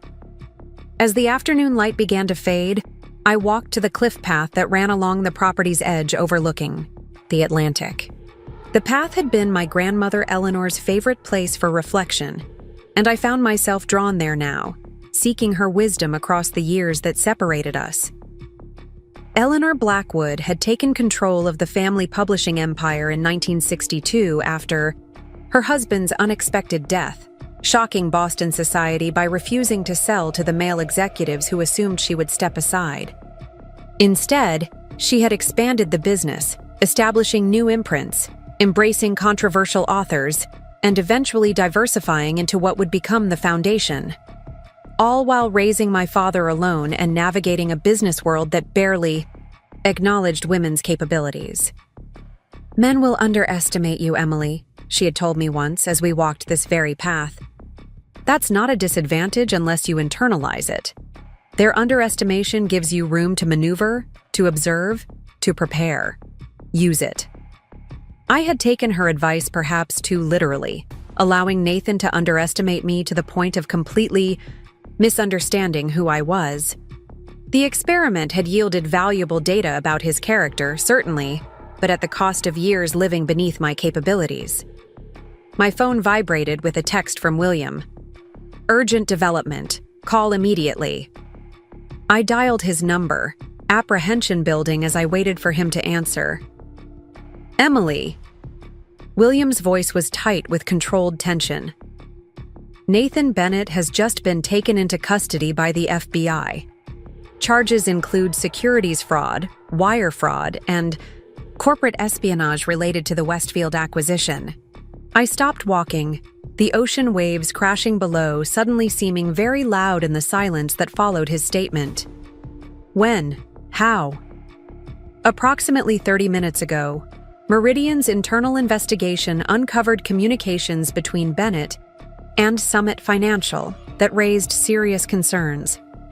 They contacted the authorities, who moved quickly given the nature of the evidence and concerns he might flee the jurisdiction. And Vanessa Collins? Also in custody, arrested in Cabo before she could board a flight to Geneva. It appears she was the primary conduit for information between Bennett and Summit. The pieces fell into place with devastating clarity. Nathan's betrayal extended far beyond our marriage. He had betrayed his professional obligations, violated federal securities laws, and compromised his firm's strategic position, all while believing he was the clever one, the man who had found a way to leap ahead of his peers through unseen advantage. "William, we need to distance the Foundation from this immediately. Prepare a statement expressing shock at the allegations and emphasizing that Mr. Bennett had no role in Foundation management or access to its financial decision-making. And contact Walter Simmons. Meridian will be doing damage control, and we need to coordinate our responses." "Already in progress," William assured me, and Emily. "This changes the divorce proceedings significantly.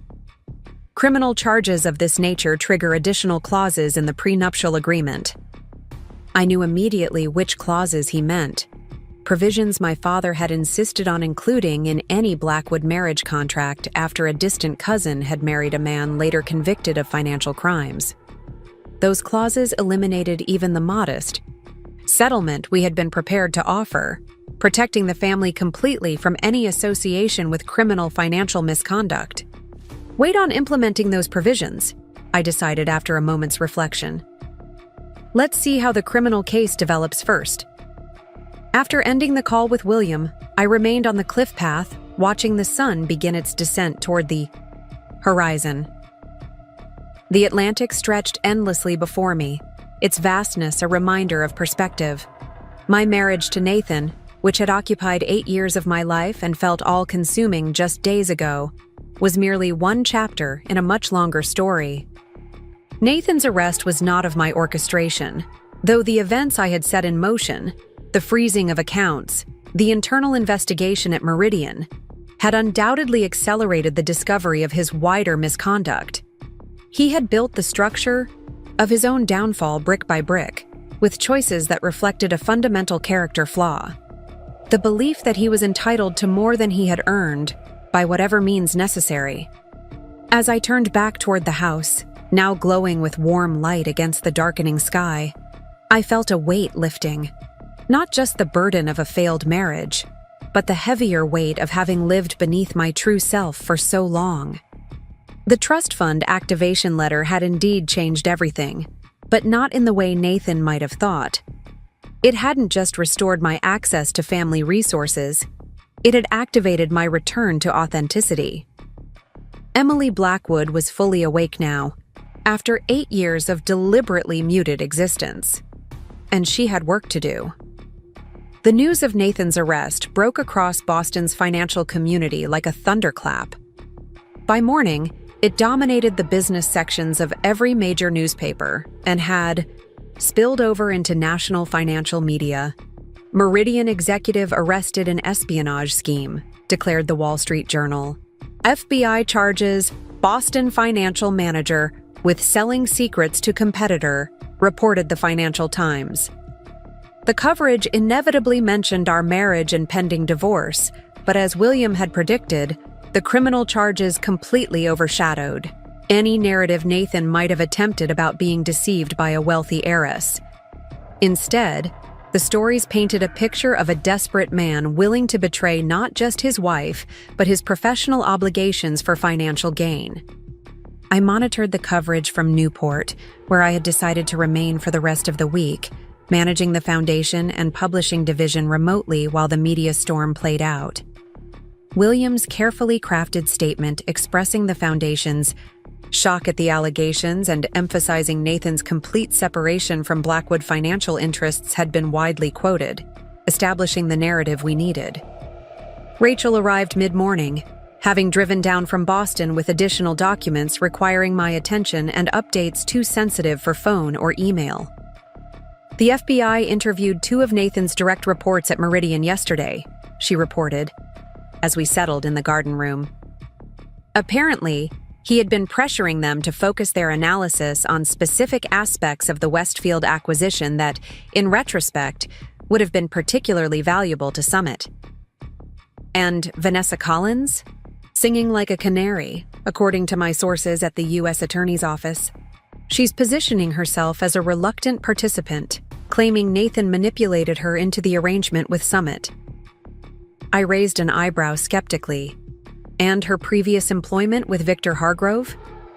She's claiming that connection was coincidental, that Hargrove reached out after learning she was dating Nathan, not that she sought the position at Meridian specifically to target him. It was a plausible defense strategy, though whether prosecutors or a jury would believe it remained to be seen. The evidence of Nathan's culpability, however, appeared overwhelming. Has he made any public statements or attempted to contact me? Rachel shook her head. His attorney issued a brief statement claiming the charges are based on misunderstandings and that Mr. Bennett looks forward to clearing his name. As for contact, he's been denied bail as a flight risk, given the offshore accounts and his recent attempt to leave the country. The reality of Nathan sitting in a cell awaiting trial for federal charges should have brought some satisfaction. Poetic justice for the man who had planned to leave me financially devastated. Instead, I felt a complicated mix of vindication and pity. Nathan's flaws had been evident from the beginning, if I had been willing to see them clearly. His charm, confidence, and ambition had masked a profound insecurity and moral flexibility that had ultimately been his undoing. "The charity gala is still on for next Thursday," Rachel continued, shifting to more practical matters. "Acceptances are running about 40% above normal. Everyone wants to see Emily Blackwood's first public appearance since the scandal broke. The guest list includes key executives from every major financial firm in Boston, except Summit, plus publishing. Industry leaders, foundation directors, and the usual society names." I nodded, mentally preparing for the public scrutiny this appearance would bring. The gala would mark my official return to Boston society not as Nathan Bennett's supportive wife, but as Emily Blackwood, heir to the publishing fortune and foundation chairwoman. The contrast between those identities, and public recognition of which had been real all along, would be the subtext of every conversation, every glance, every media report. "I'll need a new dress," I said, the banality of the statement striking me as funny after the intensity of recent events. Rachel smiled, recognizing the moment of lightness. "Already handled. 3 options are being delivered tomorrow, all suitable for a woman reclaiming her power and position without appearing to gloat over her disgraced soon-to-be ex-husband." "You know me too well." "I know Emily Blackwood," she corrected gently. "I never really knew Emily Bennett. She was a character you were playing, convincingly, I might add, but never authentically you." Her observation struck a chord. How many people in my life could say they knew the real me? How many had I allowed close enough to see beyond the eye? Careful performance of whichever role I was playing. Dutiful daughter, capable chairwoman, supportive wife? The question lingered as Rachel and I moved through the day's business, reviewing legal briefs related to the divorce proceedings, discussing the foundation's upcoming initiatives, strategizing about the publishing division's digital expansion. Plans. In each conversation, I found myself speaking more directly, making decisions more quickly, and expressing opinions more forcefully than I had in years. The liberation of no longer filtering my thoughts through the lens of how they might appear to Nathan was both exhilarating and sobering. By late afternoon, when Rachel departed for Boston, I had signed off on major initiatives that would reshape both the foundation's giving priorities and the publishing division's market position. Decisions I might once have discussed with Nathan as a formality, not because I valued his input, but because I had been playing the role of wife seeking her husband's counsel, now flowed naturally from my own judgment and expertise. As evening approached, I walked again along the cliff path, watching the sun sink toward the Atlantic horizon in a spectacular display of gold and crimson. The beauty reminded me of a conversation with my grandmother in this same spot years ago, shortly after I had completed my doctorate. "Power isn't about controlling others, Emily," she had said, her eyes on the distant horizon. "It's about the freedom to be fully yourself without apology or diminishment. Everything else is just leverage." At the time, I hadn't fully understood her distinction. Now, having spent 8 years deliberately diminishing myself for Nathan's comfort, I recognized the profound truth in her words. True power wasn't Nathan's desperate grabbing for status, money, and validation, but my current ability to stand alone, making choices aligned with my values and vision without reference to anyone else's expectations. The emptied bank account that had triggered this cascade of revelations now seemed almost trivial, a clumsy attempt by a small man to seize what he perceived as power, unaware that real power had been quietly observing him all along. The trust fund activation letter had indeed changed everything, but not in the way either Nathan or I had initially thought. It hadn't just restored my access to family resources or triggered the legal protections of the prenuptial agreement. It had activated my return to myself, a self I had willingly set aside for a relationship that had proven unworthy of such sacrifice. As darkness fell over Newport, I turned back toward the house, its windows glowing with warm welcome against the night. Tomorrow would bring new challenges in managing the aftermath of Nathan's arrest, preparing for the charity gala, and continuing to reclaim my professional identity. But tonight, I allowed myself one moment of purely personal acknowledgement. The woman walking this path was finally, unreservedly, Emily Blackwood again. And she would never again make herself smaller for anyone else's comfort.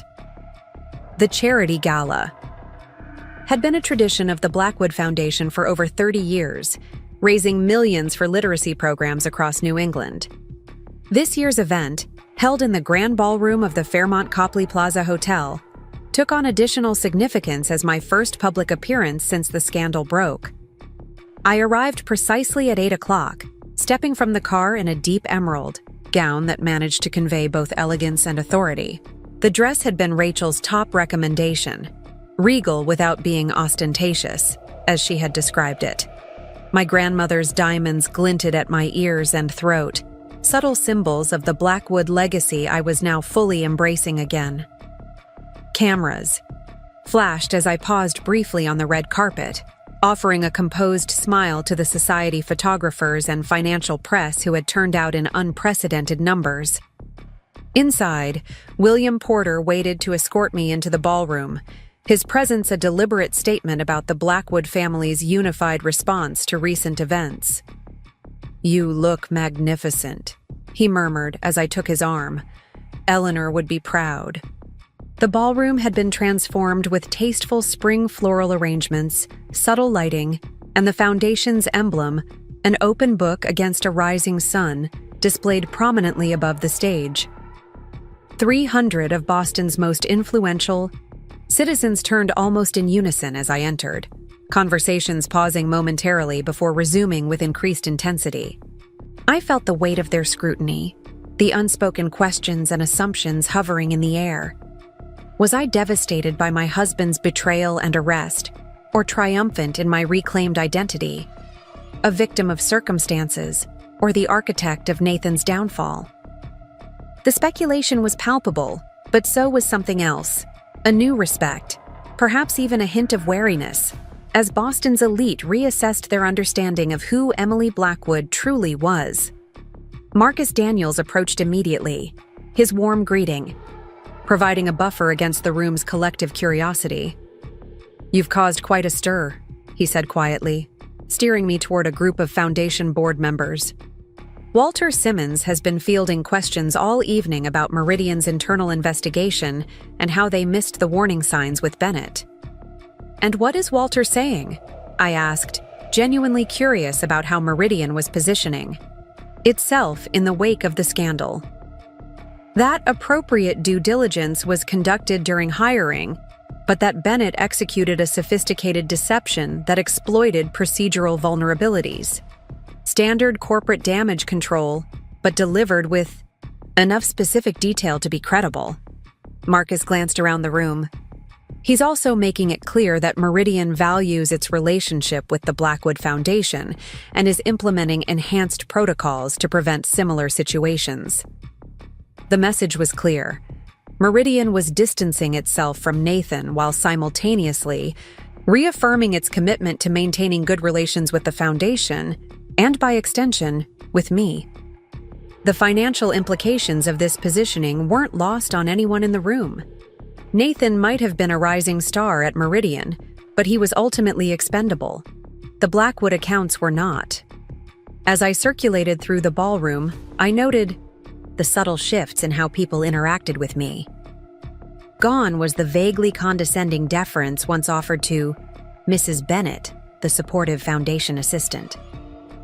In its place was a new recognition, sometimes uncomfortable, often calculating, of my actual position and influence. Senior partners from Boston's top law firms, who had previously directed their substantive comments to Nathan while offering me polite small talk, now engaged earnestly on topics ranging from estate tax reform to publishing industry consolidation. Bank executives who had barely acknowledged my presence at previous events now sought introductions, their business cards appearing with remarkable frequency. Only those who had known me before my marriage, old family friends, longtime foundation supporters, my parents' contemporaries, seemed unsurprised by the transformation. To them, I was simply Emily Blackwood again, returned from a curious detour into anonymity. "I never understood why you downplayed your background," commented Eliza Cabot, a contemporary of my mother's who had known me since childhood. "Though I suspect you learned quite a bit about human nature in the process." "More than I anticipated," I admitted, accepting a glass of champagne from a passing waiter. Eliza's shrewd eyes assessed me over the rim of her own glass. "And was it worth it? 8 years playing a role for a man who ultimately betrayed you?" The question was blunt, but Eliza had earned the right to such directness through decades of forthright friendship with the Blackwood women. "I'm still determining the answer to that," I replied honestly. The data gathered was certainly illuminating, if not particularly flattering to either Nathan or myself. Eliza nodded, accepting this. "Eleanor used to say that sometimes we need to take detours to appreciate the main road. Your grandmother was rarely wrong about such things." The evening progressed with speeches, the obligatory auction of donated luxury items, and the announcement of this year's grant recipients. As Foundation chairwoman, I delivered the closing remarks, a carefully crafted address that acknowledged recent personal challenges, only in passing, while focusing primarily on the Foundation's expanded literacy initiatives and new publishing scholarships for underprivileged students. The Blackwood legacy has always been about words, their power, their accessibility, and their ability to transform lives, I concluded, looking out over the attentive crowd. That mission continues unchanged, regardless of personal circumstances or public attention. The Foundation remains committed to ensuring that everyone has access to the tools of self-expression and the opportunities that literacy provides. The applause was enthusiastic. The message received. Emily Blackwood was not defined by her marriage or its dissolution, but by the family legacy she carried forward. As I stepped away from the podium, I caught Walter Simmons' appreciative nod. From across the room, acknowledgement of a public relations maneuver executed with precision. As the formal program concluded and guests began to depart, Rachel appeared at my elbow, phone in hand and expression tense. "Nathan's attorney just issued a statement," she said quietly, guiding me toward a quiet alcove off the main ballroom. "You'll want to see this." The statement, released to financial media outlets during the gala, read, "Mr. Bennett categorically denies all charges of financial impropriety and corporate espionage. He maintains that his communications with Summit Financial were authorized as part of a counterintelligence operation sanctioned by senior Meridian management. Furthermore, Mr. Bennett asserts that his wife, Emily Blackwood, was fully aware of both his professional activities and the purpose of the offshore accounts, which were established with her knowledge and approval as tax planning vehicles. Mr. Bennett looks forward to clearing his name and revealing the full circumstances of what he describes as a calculated attempt to use the justice system for personal vengeance." I read the statement twice, marveling at Nathan's audacity even as I recognized the desperate strategy behind it. Unable to deny the documented communications with Summit given the evidence against him, he was attempting to reframe them as authorized corporate intelligence gathering. Unable to explain the offshore accounts given their clear connection to Summit payments, he was trying to implicate me in their creation. "He's drowning and grabbing at anything that might keep him afloat," I observed, handing the phone back to Rachel. "Even if it means trying to pull me under with him." "It's a desperate move," Rachel agreed, her expression grim, "but potentially damaging if any media outlets report his claims without proper context or verification. Have William prepare a statement immediately," I instructed. "Categorical denial of any knowledge of or involvement in Nathan's financial improprieties, emphasizing that the temporary separation of my professional identity from my personal life was a choice made for reasons entirely unrelated to any awareness of illegal activity." Rachel nodded, already typing notes. "Also, We should have Marcus issue a separate statement from the foundation reminding everyone that you had stepped back from day-to-day financial operations during your marriage, precisely to avoid any appearance of conflicts of interest. Good. And contact Walter Simmons. Meridian needs to respond immediately to Nathan's claim about sanctioned counterintelligence. They can't allow that narrative to gain any traction. As Rachel stepped away to make the necessary calls, I returned to the dwindling crowd in the ballroom, maintaining the composed exterior expected of a Blackwood even as my mind processed Nathan's latest betrayal. Even now, facing federal charges and the ruins of his career, his instinct was to deflect responsibility and attempt to implicate others, including his wife, rather than accept the consequences of his own actions. The pattern was so consistent, it was almost comforting in its predictability. Nathan had never accepted responsibility for failure or setback. It was always market conditions, or unsupportive colleagues, or clients who didn't understand the long-term strategy. Now, faced with the ultimate professional and personal failure, he was reaching for the same familiar playbook, only this time with considerably higher stakes.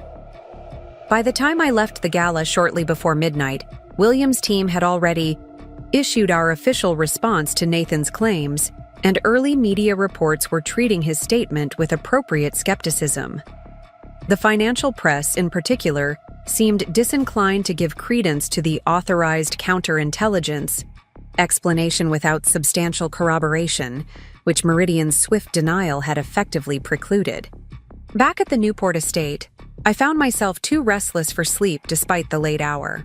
The confrontation with Nathan, even at this remove through dueling press statements, had stirred emotions I had thought safely processed and contained. Not love or loyalty, those had been extinguished by his betrayal, but a lingering sadness for what might have been if he had been capable of seeing me, truly seeing me, rather than the convenient reflection of his own expectations. I wandered to the library, drawn to the comfort of books that had been companions throughout my life.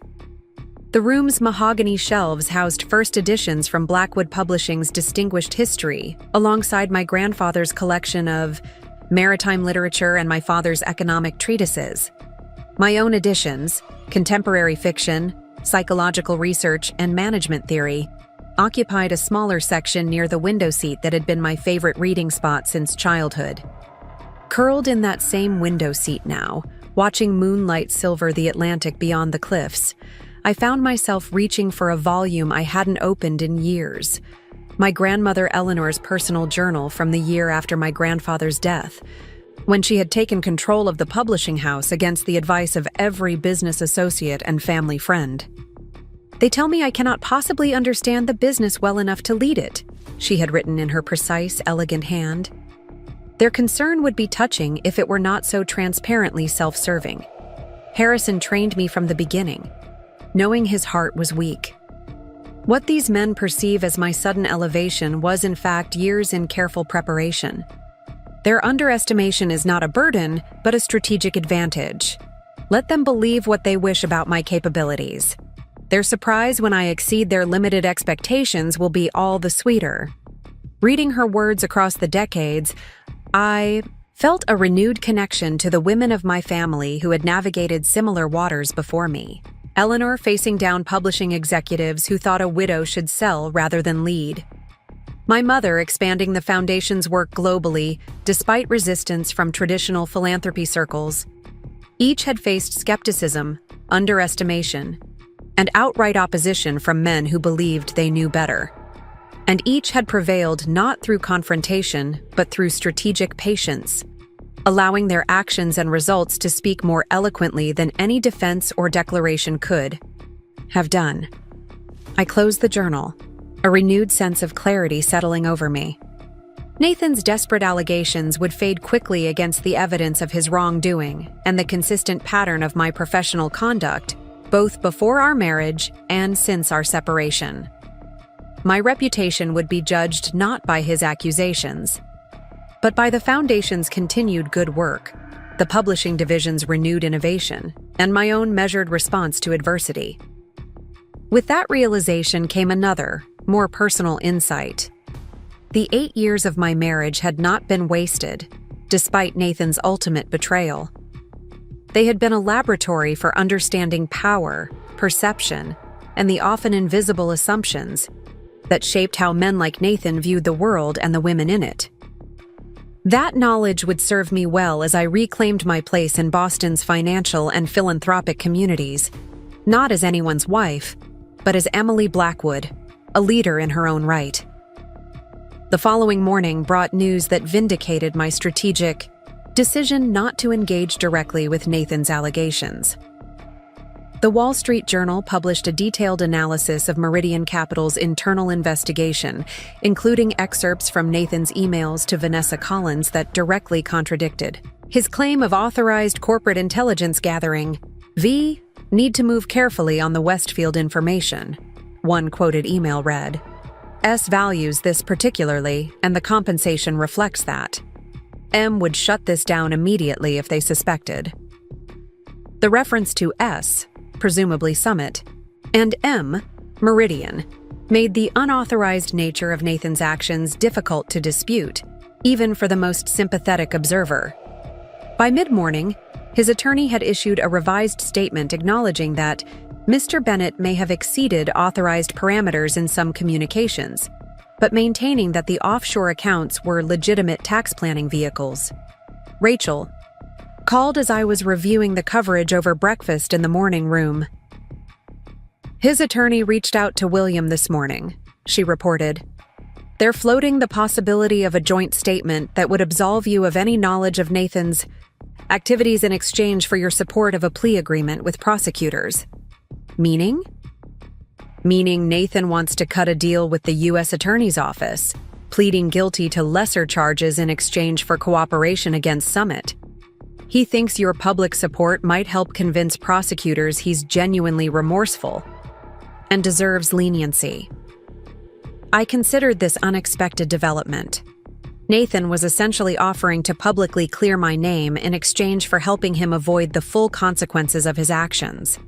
Another transaction, another negotiation, even as he faced criminal charges. What's William's recommendation? That we decline any joint statement, but inform prosecutors through appropriate channels that you have no objection to a reasonable plea agreement based on genuine cooperation. This keeps you completely separate from Nathan's legal issues while not actively working against a resolution that might ultimately serve justice by targeting Summit's apparently systematic corporate espionage efforts. The approach was characteristically measured, maintaining my distance from Nathan's legal troubles while allowing the broader interests of justice to be served. It was exactly the kind of balanced response that had guided Blackwood family decisions for generations. "Agreed," I said. "No joint statement, no public involvement in his legal strategy whatsoever. But William can communicate our neutral position to the prosecutors if that would be helpful." After ending the call with Rachel, I spent the morning reviewing quarterly reports from the publishing division's digital initiatives, a project I had championed before stepping back from active management, and which now showed promising early results. The familiar rhythm of meaningful work provided a welcome counterpoint to the ongoing drama of Nathan's case and our divorce proceedings. Mid-afternoon brought another call, this one from Marcus Daniels. "The Boston Business Journal is planning a feature on the Foundation's expanded literacy initiatives," he began without preamble. "They've requested an in-depth interview with you specifically, focusing on your vision for the Foundation's future now that you've resumed active leadership. Professional focus rather than personal drama," I noted appreciatively. "When would they want to do this?" "Next week, ideally. And Emily, they've specifically requested to conduct the interview at the Foundation offices rather than Newport or Beacon Hill. I think they're trying to position this as forward-looking rather than retrospective, the Foundation's future rather than your past." The request made strategic sense. The Foundation's historic headquarters in Boston's Back Bay embodied its institutional mission in a way that my personal residences, however impressive, could not. Conducting the interview there would emphasize my professional identity rather than my personal circumstances. Schedule it for Wednesday, I decided. I'll be back in Boston by then. And Marcus, make sure they understand that questions about Nathan's case or our divorce proceedings are off limits. This is about the Foundation's work, not my private life. Already established as a condition of the interview, Marcus assured me. They're surprisingly eager to focus on the literacy initiatives and digital accessibility programs. I think there's genuine interest in the Foundation's work beyond the recent publicity. After concluding the call with Marcus, I spent the remainder of the afternoon walking the estate's extensive grounds, mentally preparing for my return to Boston and the public role I would now fully embrace. The week in Newport had provided necessary distance and perspective, a chance to process the cascade of revelations and realignments that had followed Nathan's betrayal. Now it was time to move forward, not as Emily Bennett returning to her maiden name after an unfortunate marriage, but as Emily Blackwood stepping fully into the legacy and responsibilities that had always been mine. The Foundation interview on Wednesday marked the beginning of this new chapter. Dressed in a tailored navy suit that conveyed serious purpose without severity, I arrived at the Foundation's Back Bay headquarters early to review the latest literacy program data and reacquaint myself with the dedicated staff who had maintained our mission during my partial absence. The Foundation occupied a beautifully restored 19th century townhouse, its traditional exterior belying the modern, efficient workspace within.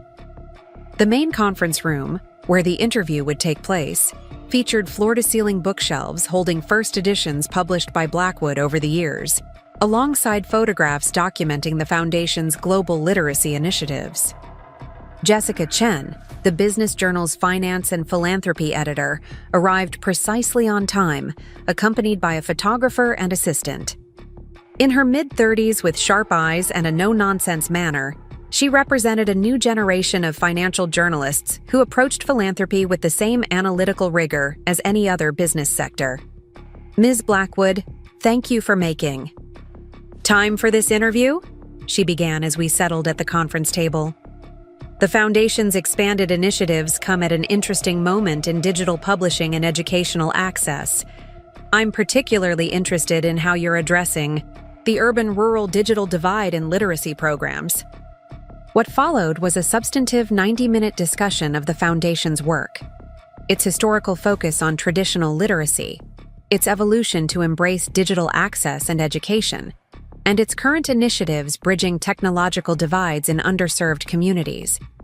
Throughout, Jessica's questions remained focused on programmatic details, strategic vision, and measurable outcomes, with no attempts to steer the conversation toward personal matters. It was only as the interview concluded that she broached the subject of my return to active leadership. The Foundation has obviously maintained its core mission during your step back from day-to-day operations, she observed carefully. But now that you've resumed full leadership, are there specific priorities or changes in direction you're implementing that might not have happened otherwise? The question was professionally framed, but contained the subtle invitation to acknowledge the circumstances of my return without directly referencing Nathan or the scandal. Continuity has always been a Blackwood family value, I replied, choosing my words with care. The Foundation's mission transcends any individual leader, including me.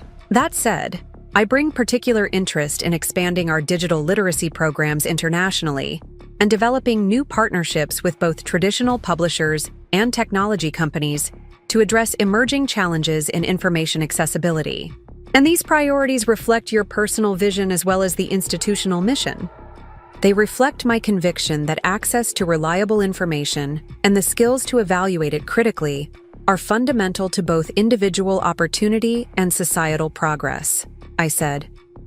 That conviction has only strengthened during my time away from direct management, as I've observed both technological innovation and persistent barriers to equitable access. Jessica nodded, apparently satisfied with this forward-looking response that acknowledged my absence without dwelling on its Causes. One final question, if I may, she said, closing her notebook. The Blackwood name has long been associated with publishing and philanthropy in Boston. How do you see your role in continuing that legacy while adapting it for contemporary challenges? It was the perfect closing question, professionally relevant, personally meaningful, and completely separate from the recent drama of my marriage and divorce. The Blackwood legacy isn't about preserving traditions for their own sake, I replied, thinking of my grandmother's journal and her willingness to challenge publishing conventions. It's about maintaining core values, intellectual integrity, access to information, support for creative expression, while constantly evolving how those values are expressed in changing circumstances. My role is to honor that balance between continuity and innovation, just as my grandmother and parents did before me. After Jessica and her team departed, I remained in the conference room, reflecting on the interview and its focus on the Foundation's work rather than my personal life. It represented exactly the kind of professional recognition I had stepped away from during my marriage, not from lack of capability or interest, but from the misguided belief that maintaining a normal relationship required diminishing my public profile and professional identity. Marcus joined me, carrying 2 cups of coffee and an expression of quiet satisfaction. That went exceptionally well, he observed, placing 1 cup in front of me. She seemed genuinely interested in the work, not just using it as a pretext to ask about recent events. A pleasant surprise, I agreed, accepting the coffee gratefully. Though I suspect the Business Journal recognizes there's more long-term value in establishing a productive relationship with the Foundation than in pursuing one more angle on Nathan's case. Speaking of which, Marcus hesitated briefly. William called while you were in the interview. Nathan's attorney has finalized a plea agreement with prosecutors. He'll plead guilty to wire fraud and securities fraud in exchange for cooperation against Summit Financial, particularly Victor Hargrove. The corporate espionage charges are being dropped as part of the deal. I absorbed this information with a complicated mixture of emotions. The plea agreement meant Nathan would likely face a substantially reduced sentence, perhaps as little as 2 to 3 years in federal prison rather than the 10 to 15 years the original charges might have carried. It also meant the case would conclude relatively quickly, without the extended public spectacle of a trial. And the divorce? I asked, thinking of the parallel legal proceedings that had continued alongside the criminal case. Moving forward as planned. Nathan's attorney has withdrawn all objections to the original terms, likely recognizing that any challenge to the prenuptial agreement would be both futile and potentially damaging to his plea deal positioning. So, Nathan had finally accepted the inevitable, choosing the path of least resistance now that his attempts to deflect blame and renegotiate terms had failed. It was consistent with his character: pragmatic adaptation when confrontation proved unproductive, strategic retreat when advantage could not be gained. William believes the divorce can be finalized within 30 days, Marcus continued. All financial matters have been resolved according to the prenuptial terms, and given the circumstances, the court is likely to expedite the proceedings. 30 days. In just 1 month, my 8-year marriage would be legally dissolved, the formal end to a relationship that had already concluded emotionally and practically. The thought brought neither sadness nor satisfaction, just a quiet acknowledgement of necessary closure. Thank you, Marcus, I said, rising from the conference table. Please let William know I approve moving forward with the expedited process. As I gathered my things to leave, Marcus remained, his expression suggesting he had more to say. Emily, there's one other matter.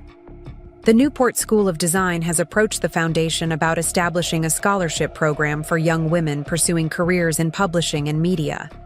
They've suggested naming it after your grandmother, the Eleanor Blackwood Opportunity Fund. The proposal touched me deeply. My grandmother had been a passionate advocate for women in publishing during an era when female executives were rare and often marginalized, A scholarship in her name, focused on opening doors for a new generation of women, would be a fitting tribute to her legacy. "Draft a proposal for the board," I instructed, feeling a surge of genuine enthusiasm. I'd like to personally match the Foundation's commitment for the first 5 years of the program. As I left the Foundation offices and stepped into the bright spring afternoon, I felt a sense of alignment that had been missing for too long. My personal values, professional goals, and family legacy now moving in harmony rather than in carefully separated compartments. Nathan had emptied our joint account believing he was leaving me with nothing. Instead, he had inadvertently freed me to reclaim everything that mattered: my name, my purpose, and my authentic self. The trust fund activation letter had indeed changed everything, but not in the way either of us had anticipated. It had activated not just financial resources, but a return to wholeness that no amount of money could have purchased. As my driver navigated Boston's crowded streets toward the Beacon Hill house, which I had decided to sell once the divorce was final, too laden with memories of a life performed rather than lived, I found myself thinking not of Nathan or the collapsed marriage, but of the opportunities that lay ahead, the Foundation's expanded mission, the publishing division's digital innovations, the Newport Estates renovation to better reflect my personal aesthetic rather than inherited traditions. For the first time in 8 years, I was making choices, based solely on my own judgment and preferences, without the exhausting mental calculus of how they might appear to Nathan or affect his perception of our relationship. The freedom was exhilarating, the possibilities limitless. Emily Blackwood was fully herself again, no longer diminished by someone else's limited vision or expectations. And she was just getting started. 1 year after Nathan emptied our joint account, I stood in the newly renovated offices of the Blackwood publishing headquarters in Cambridge, watching the autumn sunlight stream through the floor-to-ceiling windows. The space had been transformed from traditional wood-paneled formality to an open, collaborative environment that better reflected my vision for the company's future while honoring its distinguished past. First editions of Blackwood's most important publications remained displayed in custom glass cases, but now they shared space with digital displays showcasing our newest interactive storytelling platforms and global literacy initiatives. The boardroom, where generations of publishing decisions had been made, was now a flexible meeting space featuring both antique furniture from the original offices and state-of-the-art technology. "The Boston Globe reporter is here for your interview," my assistant informed me, appearing discreetly at my side. "She's set up in the conference room as requested." "Thank you, Madeline. I'll be there in 5 minutes." The interview was part of a feature on women reshaping Boston's corporate landscape, a piece that would have been unimaginable during my marriage to Nathan, when I had deliberately maintained a low public profile. Now, as the fully acknowledged head of both Blackwood Publishing and the Foundation, I had embraced the platform my position provided to advocate for causes I believed in, particularly educational access and women's leadership opportunities.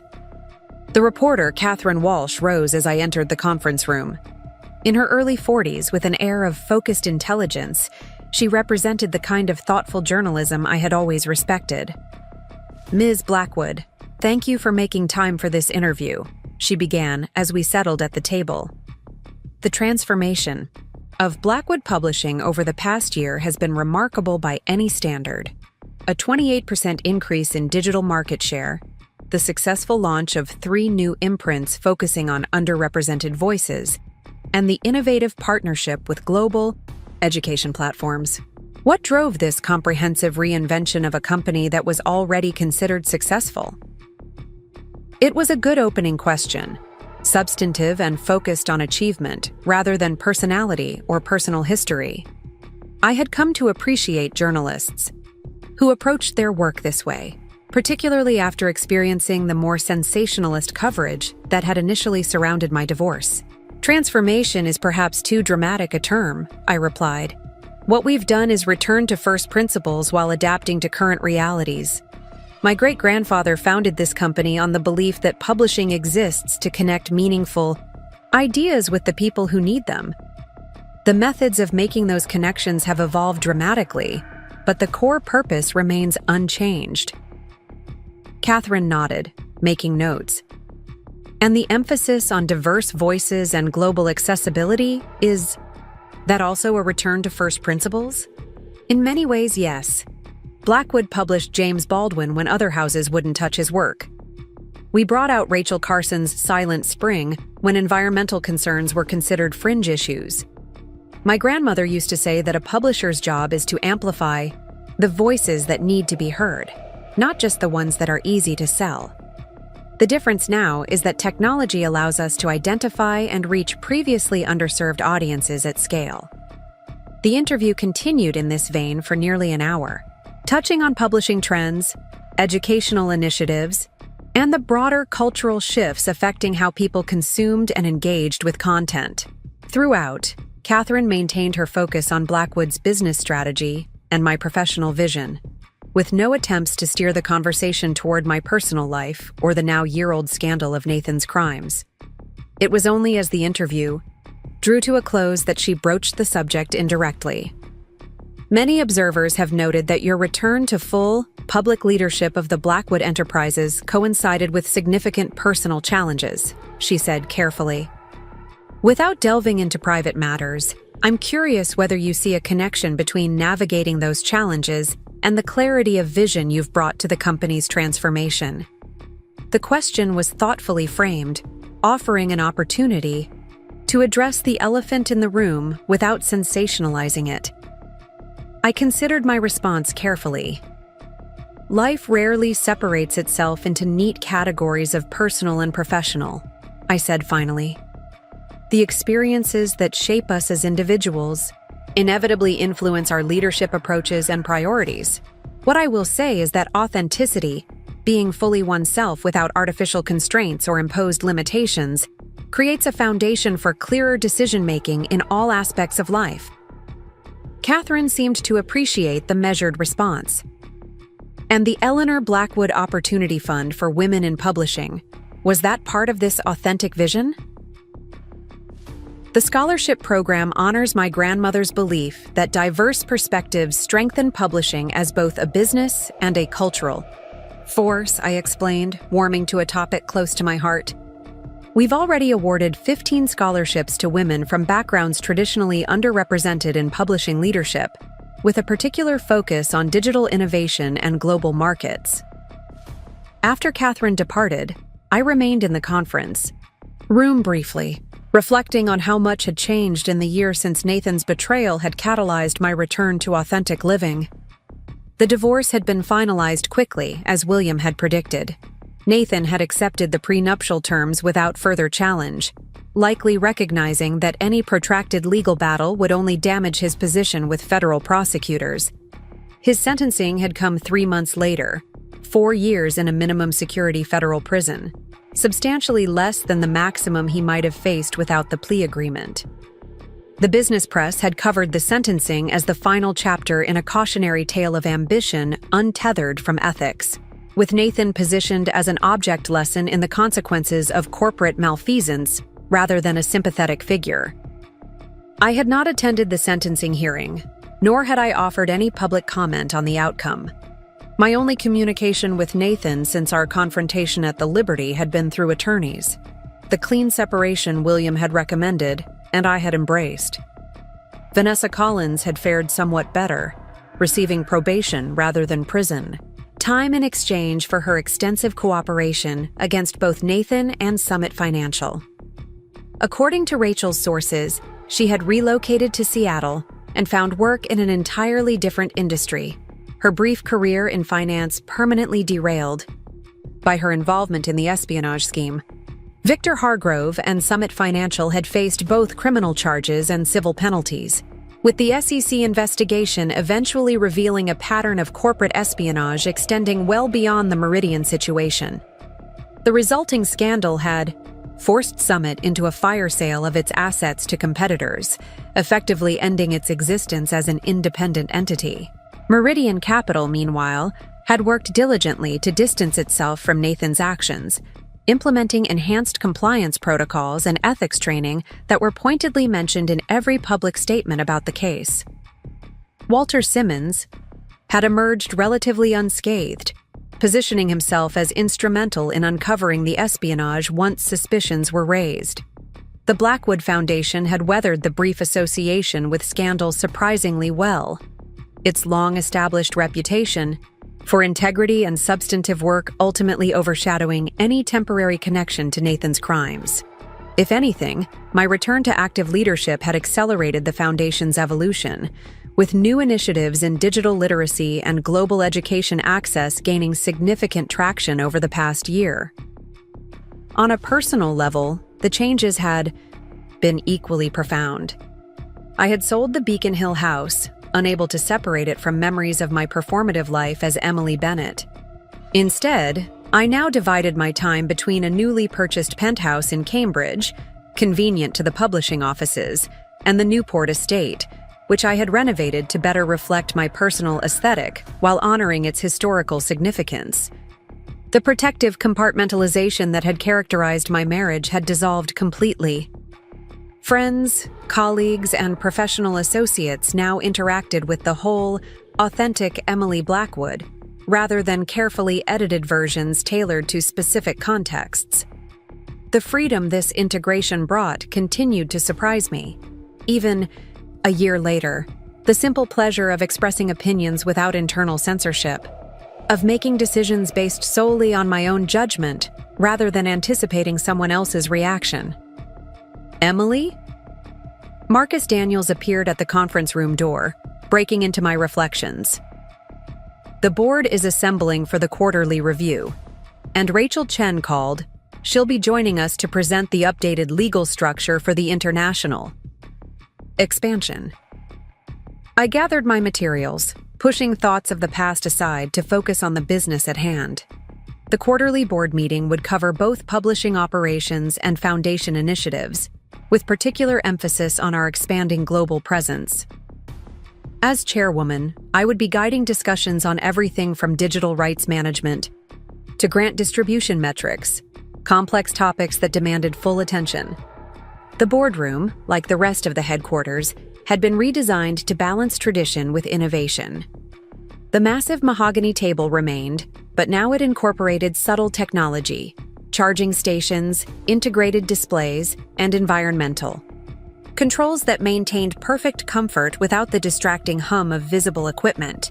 Board members were already settling into their places as I entered, a mixture of long-serving Blackwood advisors like Walter Simmons and newer additions I had recruited over the past year to bring fresh perspectives, particularly in digital, media, and global markets. Rachel Chen was among the latter group, having joined the board 6 months ago while maintaining her role as outside counsel. Her legal expertise had proven invaluable during our international expansion, particularly in navigating the complex regulatory environments of emerging markets. Before we begin the formal agenda, I said once everyone was seated, I'd like to share some preliminary results from our digital literacy initiative in rural Southeast Asia.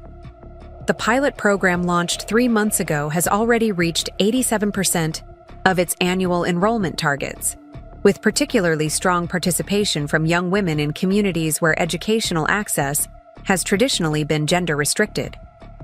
As I presented the early data, I noted the engaged interest across the boardroom, not the polite attention often granted to philanthropic reports, but the focused assessment typically reserved for core business strategies. This integration of purpose and profit had been central to my vision for Blackwood's evolution, eliminating the artificial separation between the publishing company's commercial activities and the Foundation's social mission.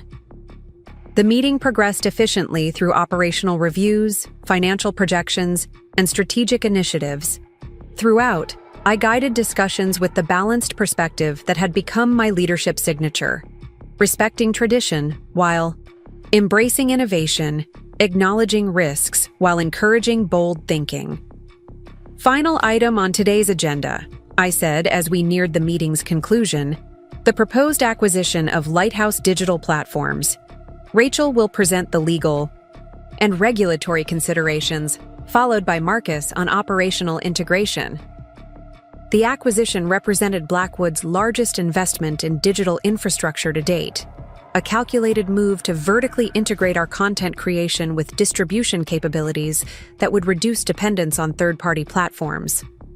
The strategy ran counter to conventional publishing wisdom, which held that content creators should focus on their core competency rather than distribution technology.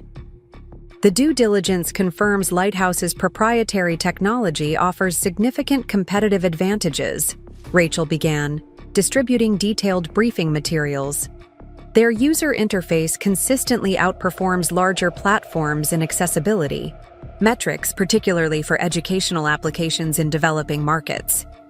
For the next 30 minutes, the board engaged in rigorous debate about the acquisition's merits and risks. I encouraged the skeptical questions, knowing that thorough examination now would strengthen implementation later if we proceeded. My grandmother had instilled this approach: never fear robust discussion before decisions, but once decided, move forward with unified purpose. Having considered all perspectives, I said as the discussion naturally concluded, I recommend proceeding with the acquisition as structured, with the additional compliance protocols Rachel has outlined. Those in favor? The vote was unanimously affirmative, a testament to both the proposal's solid foundation and the board's trust in my leadership. As the meeting adjourned and members gathered their materials, Walter Simmons approached me privately. That was impressively handled, he said quietly. Particularly the way you drew out the concerns about technology obsolescence risk, and then addressed them substantively rather than defensively. Your grandmother would have approved. Coming from Walter, who had known Eleanor Blackwood personally, this was meaningful praise. Thank you. She always said that the best decisions emerge from honest questions fearlessly addressed. Walter nodded, then hesitated slightly. I ran into your former husband's attorney at a bar association event last week. Apparently Bennett is teaching basic financial literacy to fellow inmates, making the best of his circumstances, I suppose. The information was offered neutrally, neither seeking reaction nor suggesting any particular response was expected.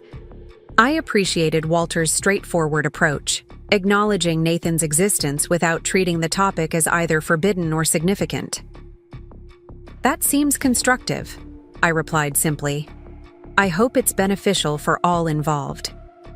Walter nodded again, understanding that my measured response closed the subject. As he departed with the other board members, Rachel remained behind, her expression suggesting she had noted the brief exchange. Still testing the waters, she observed once we were alone. Seeing if Nathan remains a sensitive topic. It's natural curiosity, I replied, gathering my notes from the meeting. And preferable to awkward avoidance or whispering behind my back. True. And you handled it perfectly. Acknowledging without engaging. Rachel paused, then added more gently. Does it still affect you? Hearing about him? The question deserved honest consideration. Did news of Nathan still trigger emotional responses a year after our separation? The brief mention of his prison activities had registered primarily as neutral information rather than painful reminder. Less and less, I admitted. It's like hearing about a character from a book I read long ago, recognizable but distant, no longer connected to my daily reality. Rachel smiled slightly. That's healthy, and probably more closure than most people achieve after a betrayal of that magnitude. We walked together toward my office, shifting conversation to the practical next steps following the board's approval of the Lighthouse acquisition. Rachel's legal team would coordinate with Lighthouse's representatives to finalize terms, while Marcus would begin planning the operational integration. My role would be strategic oversight and public messaging about the acquisition's alignment with Blackwood's broader vision. Later that afternoon, after Rachel had departed and the day's meetings had concluded, I found myself drawn to the small rooftop garden that had been part of the headquarters renovation. a peaceful space with carefully selected plantings and comfortable seating arranged to capture both sun and shade depending on preference. The garden had quickly become a favorite retreat for quiet reflection between meetings or at day's end. Now, as autumn sunlight bathed the space in golden warmth, I settled on a bench overlooking Cambridge's academic landscape, the historic spires of Harvard visible in the near distance. My phone vibrated with a text from William Porter. Judge, Warren has approved the final distribution of recovered offshore funds. Case officially closed from financial recovery perspective. This represented the final legal echo of Nathan's betrayal, the court-supervised process of recovering and redistributing the funds he had illegally obtained through his espionage activities. Most had been returned to Meridian Capital as the primary corporate victim, with a portion allocated to federal penalties and costs of investigation. The message brought a sense of completion rather than renewed anger or pain.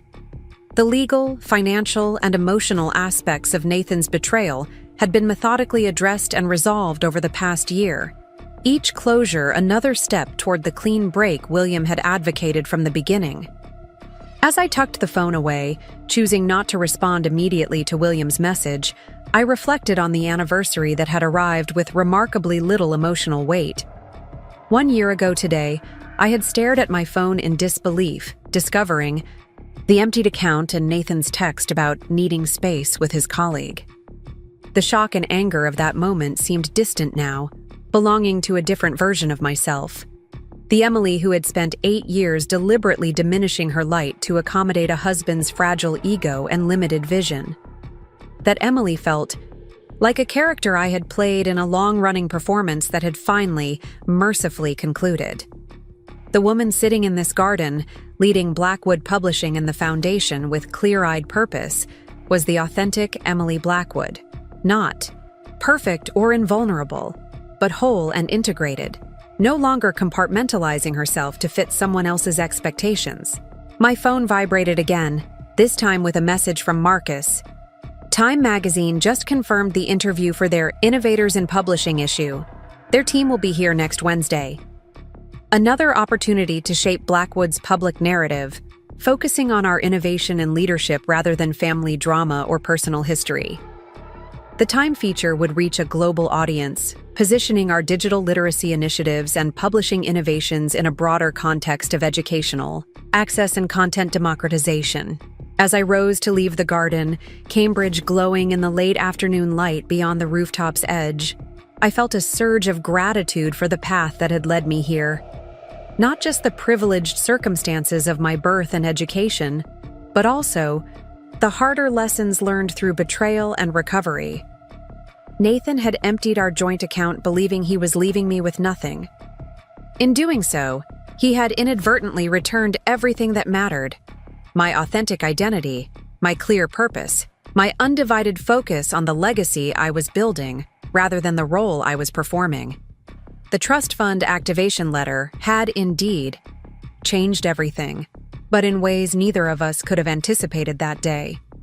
It had activated not just financial resources, but a return to wholeness that transcended monetary considerations entirely. Back in my office, I reviewed the schedule for the coming week: meetings with editors about promising new authors, strategy sessions for the Foundation's next phase of digital literacy expansion, preparation for the Time interview, and a site visit to the Eleanor Blackwood Scholarship Recipients Showcase at the Newport School of Design. Each appointment represented a facet of the integrated life I now lived, without the exhausting divisions that had characterized my marriage. No more separate phones, separate explanations, separate versions of myself carefully tailored to different audiences. Just Emily Blackwood, fully present and engaged in both professional leadership and personal authenticity. The emptied bank account that had triggered this transformation now seemed almost insignificant, a small price for the liberation it had ultimately provided. Nathan had taken $675,000 believing it represented my financial security. He couldn't have known he was actually releasing me from a constraint far more valuable than money. the self-imposed limitation of living beneath my capabilities to maintain a fundamentally unbalanced relationship. As evening approached and the headquarters gradually quieted, I completed a few final emails before gathering my things to leave. Tomorrow would bring the weekly Foundation leadership meeting, focused on expanding our digital literacy programs to additional regions in Southeast Asia and establishing new publishing scholarships for emerging markets. The town car was waiting. As I exited the building, Cambridge now bathed in the golden light of approaching sunset. "The penthouse, Ms. Blackwood?" the driver asked as I settled in the back seat. "No," I decided, suddenly feeling the need for a different environment. "Newport, please." The driver nodded, adjusting our destination in the navigation system. The drive to the Rhode Island estate would take approximately 90 minutes at this hour, time I could use to review materials for tomorrow's meeting or simply to decompress after a full day of board discussions and strategic planning.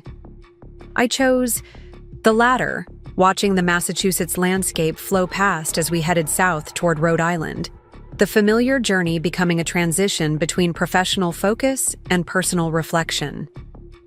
This balance had become increasingly important over the past year. The recognition that even as I embraced my professional identity more fully, I still needed spaces and times reserved for purely personal renewal. The Newport estate had become that sanctuary, a place where Emily Blackwood could simply be without the expectations or responsibilities that accompanied my public and professional roles. The renovation completed 6 months ago had transformed the historic property into a space that honored its heritage while reflecting my personal aesthetic and contemporary needs. Gone were the formal drawing rooms rarely used by modern inhabitants, replaced by comfortable gathering spaces with spectacular ocean views. The library remained largely untouched, its generations of collected volumes a tangible connection to family legacy, but now supplemented by state-of-the-art digital access to global archives and research resources. Most significantly, I had converted the East Wing into a combined living and working space that served as my personal retreat, a place where I could pursue interests and projects separate from both Blackwood Publishing and the Foundation, exploring ideas and possibilities without immediate connection to established institutional priorities. It was here that I had begun sketching plans for what might become my most personal contribution to the Blackwood legacy, a new imprint focusing specifically on women's voices in economics, finance, and organizational leadership. Not because these perspectives couldn't find homes in existing publishing channels, but because bringing them together under dedicated editorial vision might amplify their collective impact. The working title for this venture was simply Eleanor, a tribute to my grandmother's pioneering leadership in a male-dominated industry. The imprint would publish both traditional books and experimental digital formats, with particular emphasis on reaching young women in educational settings where exposure to female economic thinkers remained limited. As the car turned onto the private drive leading to the estate, Atlantic waves visible beyond the cliffs in the fading light, I felt the familiar sense of homecoming that Newport always provided. Not just the physical return to a beloved property, but the psychological return to the most authentic version of myself. The self that had emerged, paradoxically strengthened, from the collapse of my marriage. Mrs. Sullivan greeted me at the door, somehow anticipating my unscheduled arrival. "Welcome home, Ms. Blackwood. Dinner will be ready in 30 minutes if that suits your schedule." "Perfect, thank you." After a moment's consideration, I added, "I'll be dining in the morning room tonight." The morning room, with its eastern exposure ideal for breakfasts bathed in sunrise light, became something entirely different at dusk, an intimate space where subtle lighting transformed windows into mirrors reflecting the room's warm interior rather than the darkening landscape beyond. As I changed from business attire into more comfortable clothing, still elegant but less structured, I thought about the journey of the past year. The betrayal that had initially seemed devastating had ultimately proven liberating. The trust that had been broken had created space for new, more authentic connections, both professionally and personally. Even the public scrutiny that I had dreaded had eventually shifted from salacious interest in marital scandal to substantive engagement with Blackwood's business innovation and philanthropic impact. The narrative had evolved because I had taken control of it, not through manipulation or denial, but through consistent focus on meaningful work and authentic leadership. Dinner in the morning room was everything I needed after the intensity of the board meeting.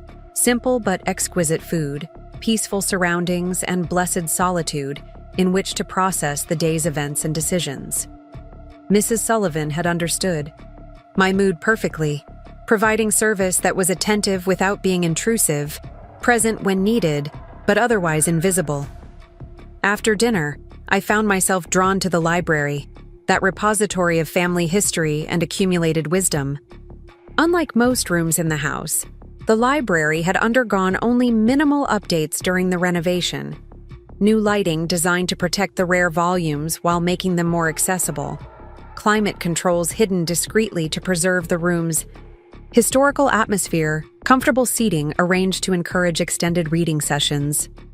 The library had been my father's favorite room, and before him, my grandfather's. Now it was mine.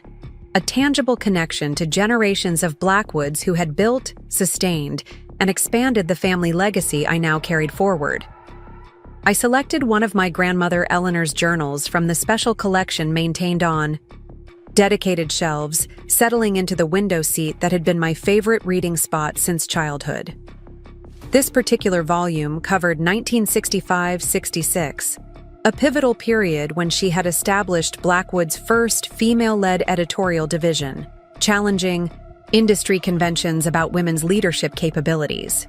The resistance is both predictable and revealing, she had written after a particularly difficult board meeting. Men who consider themselves progressive in most matters become suddenly conservative when women's advancement threatens their presumed domain. Yet each barrier overcome creates space for those who follow. This is not merely a personal victory, but a transformation of what others can envision for themselves. Reading her words across the decades, I felt a profound connection to Eleanor's experience. The challenges she had faced as a female leader in publishing, the strategic patience she had cultivated, the legacy she had built not just for family benefit, but for broader social impact. My phone buzzed with a text from Rachel.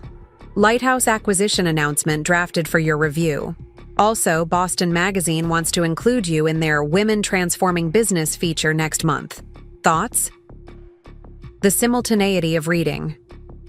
My grandmother's journal while receiving this message about contemporary recognition of women's leadership felt meaningful. A connection across generations of women navigating power and influence in evolving but still challenging contexts. Send the draft announcement, I replied. And yes to Boston Magazine, but with focus on publishing innovation rather than personal narrative. Setting the phone aside, I returned to Eleanor's journal, finding wisdom that remained remarkably relevant despite the decades that had passed since she had penned these reflections. Her insights on strategic leadership, authentic communication, and the delicate balance between tradition and innovation could have been written yesterday rather than over 50 years ago. As night settled fully over Newport, the library's warm lighting creating a cocoon of comfortable solitude, I found myself reflecting on the strange journey that had brought me to this moment of integrated purpose and authentic leadership. Nathan's betrayal, emptying our joint account and fleeing with his mistress, had been the catalyst for reclaiming my true identity. The trust fund activation letter had been the mechanism for reasserting my financial and professional authority. But the deeper transformation had come from within. The decision to live as my whole, undivided self, rather than the carefully edited version I had presented during my marriage. The woman I had become over the past year was neither the diminished Emily Bennett nor simply a return to the pre-marriage Emily Blackwood. She was something new, tempered by betrayal but not defined by it, strengthened by adversity but not hardened against vulnerability, confident in her capabilities but aware, of the responsibilities that accompanied them. This integration of experiences, this wholeness of self, was the true change the trust fund activation letter had set in motion. Far more significant than the financial and legal protections it had triggered, valuable though those had been. As I closed Eleanor's journal and returned it carefully to its place on the shelf, I felt a sense of completion that had been building gradually over the past year. The circle that had begun with shock and betrayal had now closed with understanding and reclamation. The account Nathan had emptied had been refilled not just with financial recovery, but with the currency of authentic living and purposeful leadership. Tomorrow would bring new challenges: the foundation meeting, preparation for the time interview, ongoing implementation of the Lighthouse acquisition strategy. But I would meet those challenges as the integrated Emily Blackwood, no longer compartmentalizing myself to accommodate others' limited perceptions or expectations. The trust fund activation letter had indeed changed everything, not by restoring what was taken, but by revealing what had been there all along: a woman of capability and purpose, temporarily diminished by choice but now fully reclaiming her power, her voice, and her authentic self. Up next, you've got 2 more standout stories right on your screen. If this one hit the mark, you won't want to pass these up. Just click and check them out.